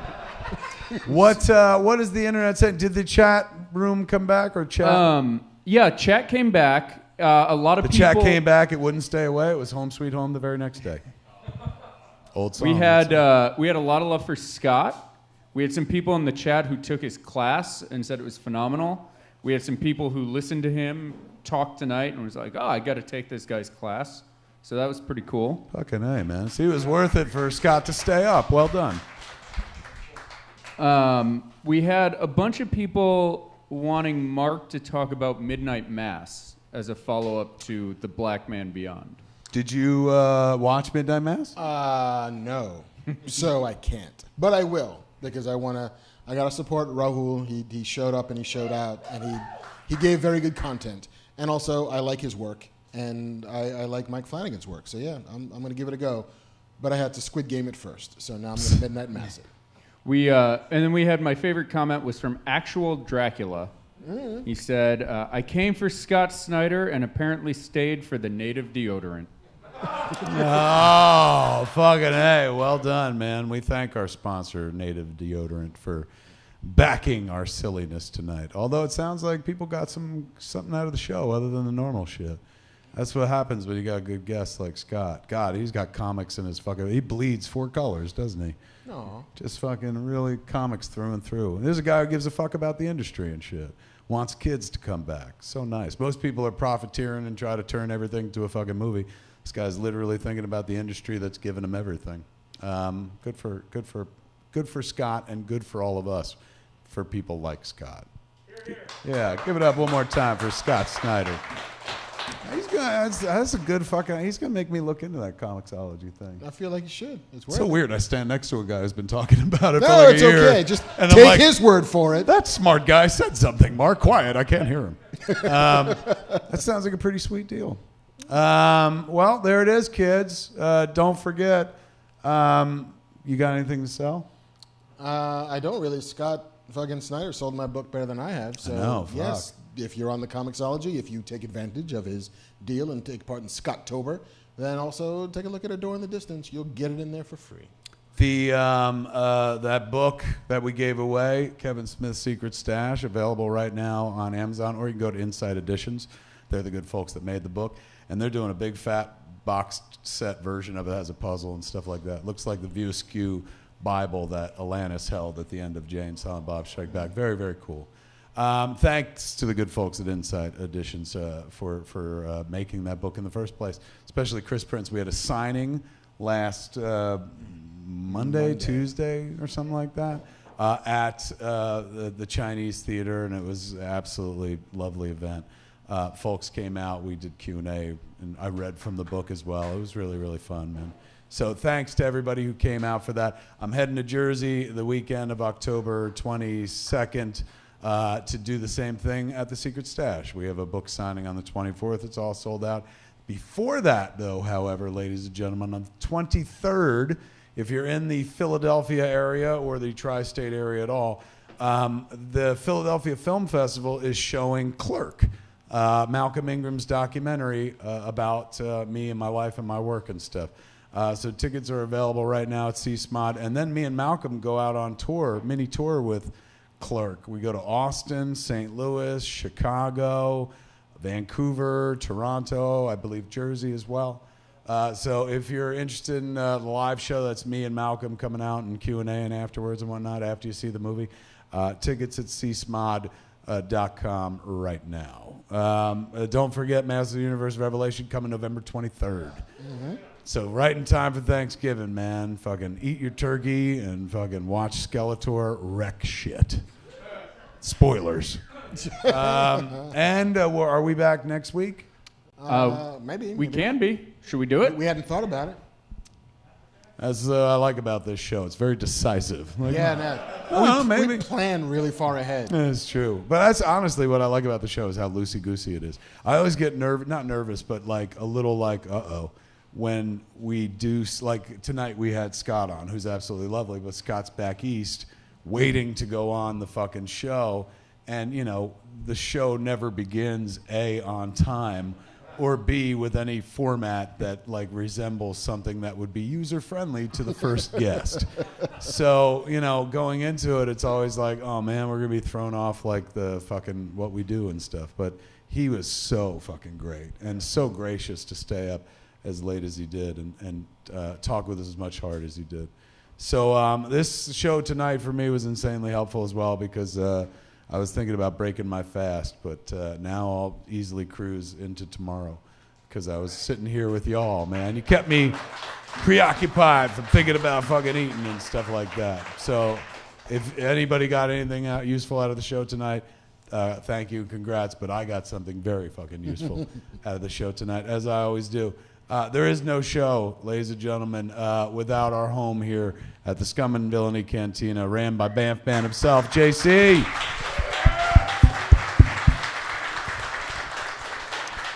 And there literally is no show unless there's somebody standing here correcting me and fucking coming up with better ideas and asking more insightful questions and shit like that. Give it up for my co-host, the marvelous Marc Bernardin, ladies and gentlemen. Thank you, sir. We thank Scott Snyder for popping in and being our guest. We thank everybody for coming out tonight and playing and stuff. So nice to be in front of people again, to be doing live show, yeah, in many ways. Not just like hey, we get to talk about fun stuff, but just the trickle down for me is enormous. It helps keep me in line, so to speak, in as much as I'm like, well, I'm going to be on camera.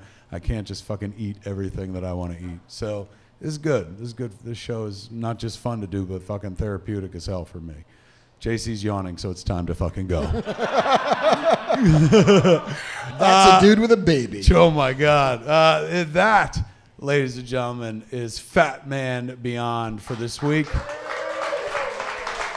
I'm Kevin Smith. I am Marc Bernardin. Tune in next week, same fat time, same fat channel, smodcast.com or YouTube.com/Kevin Smith. Jeff's Kiss. Mwah!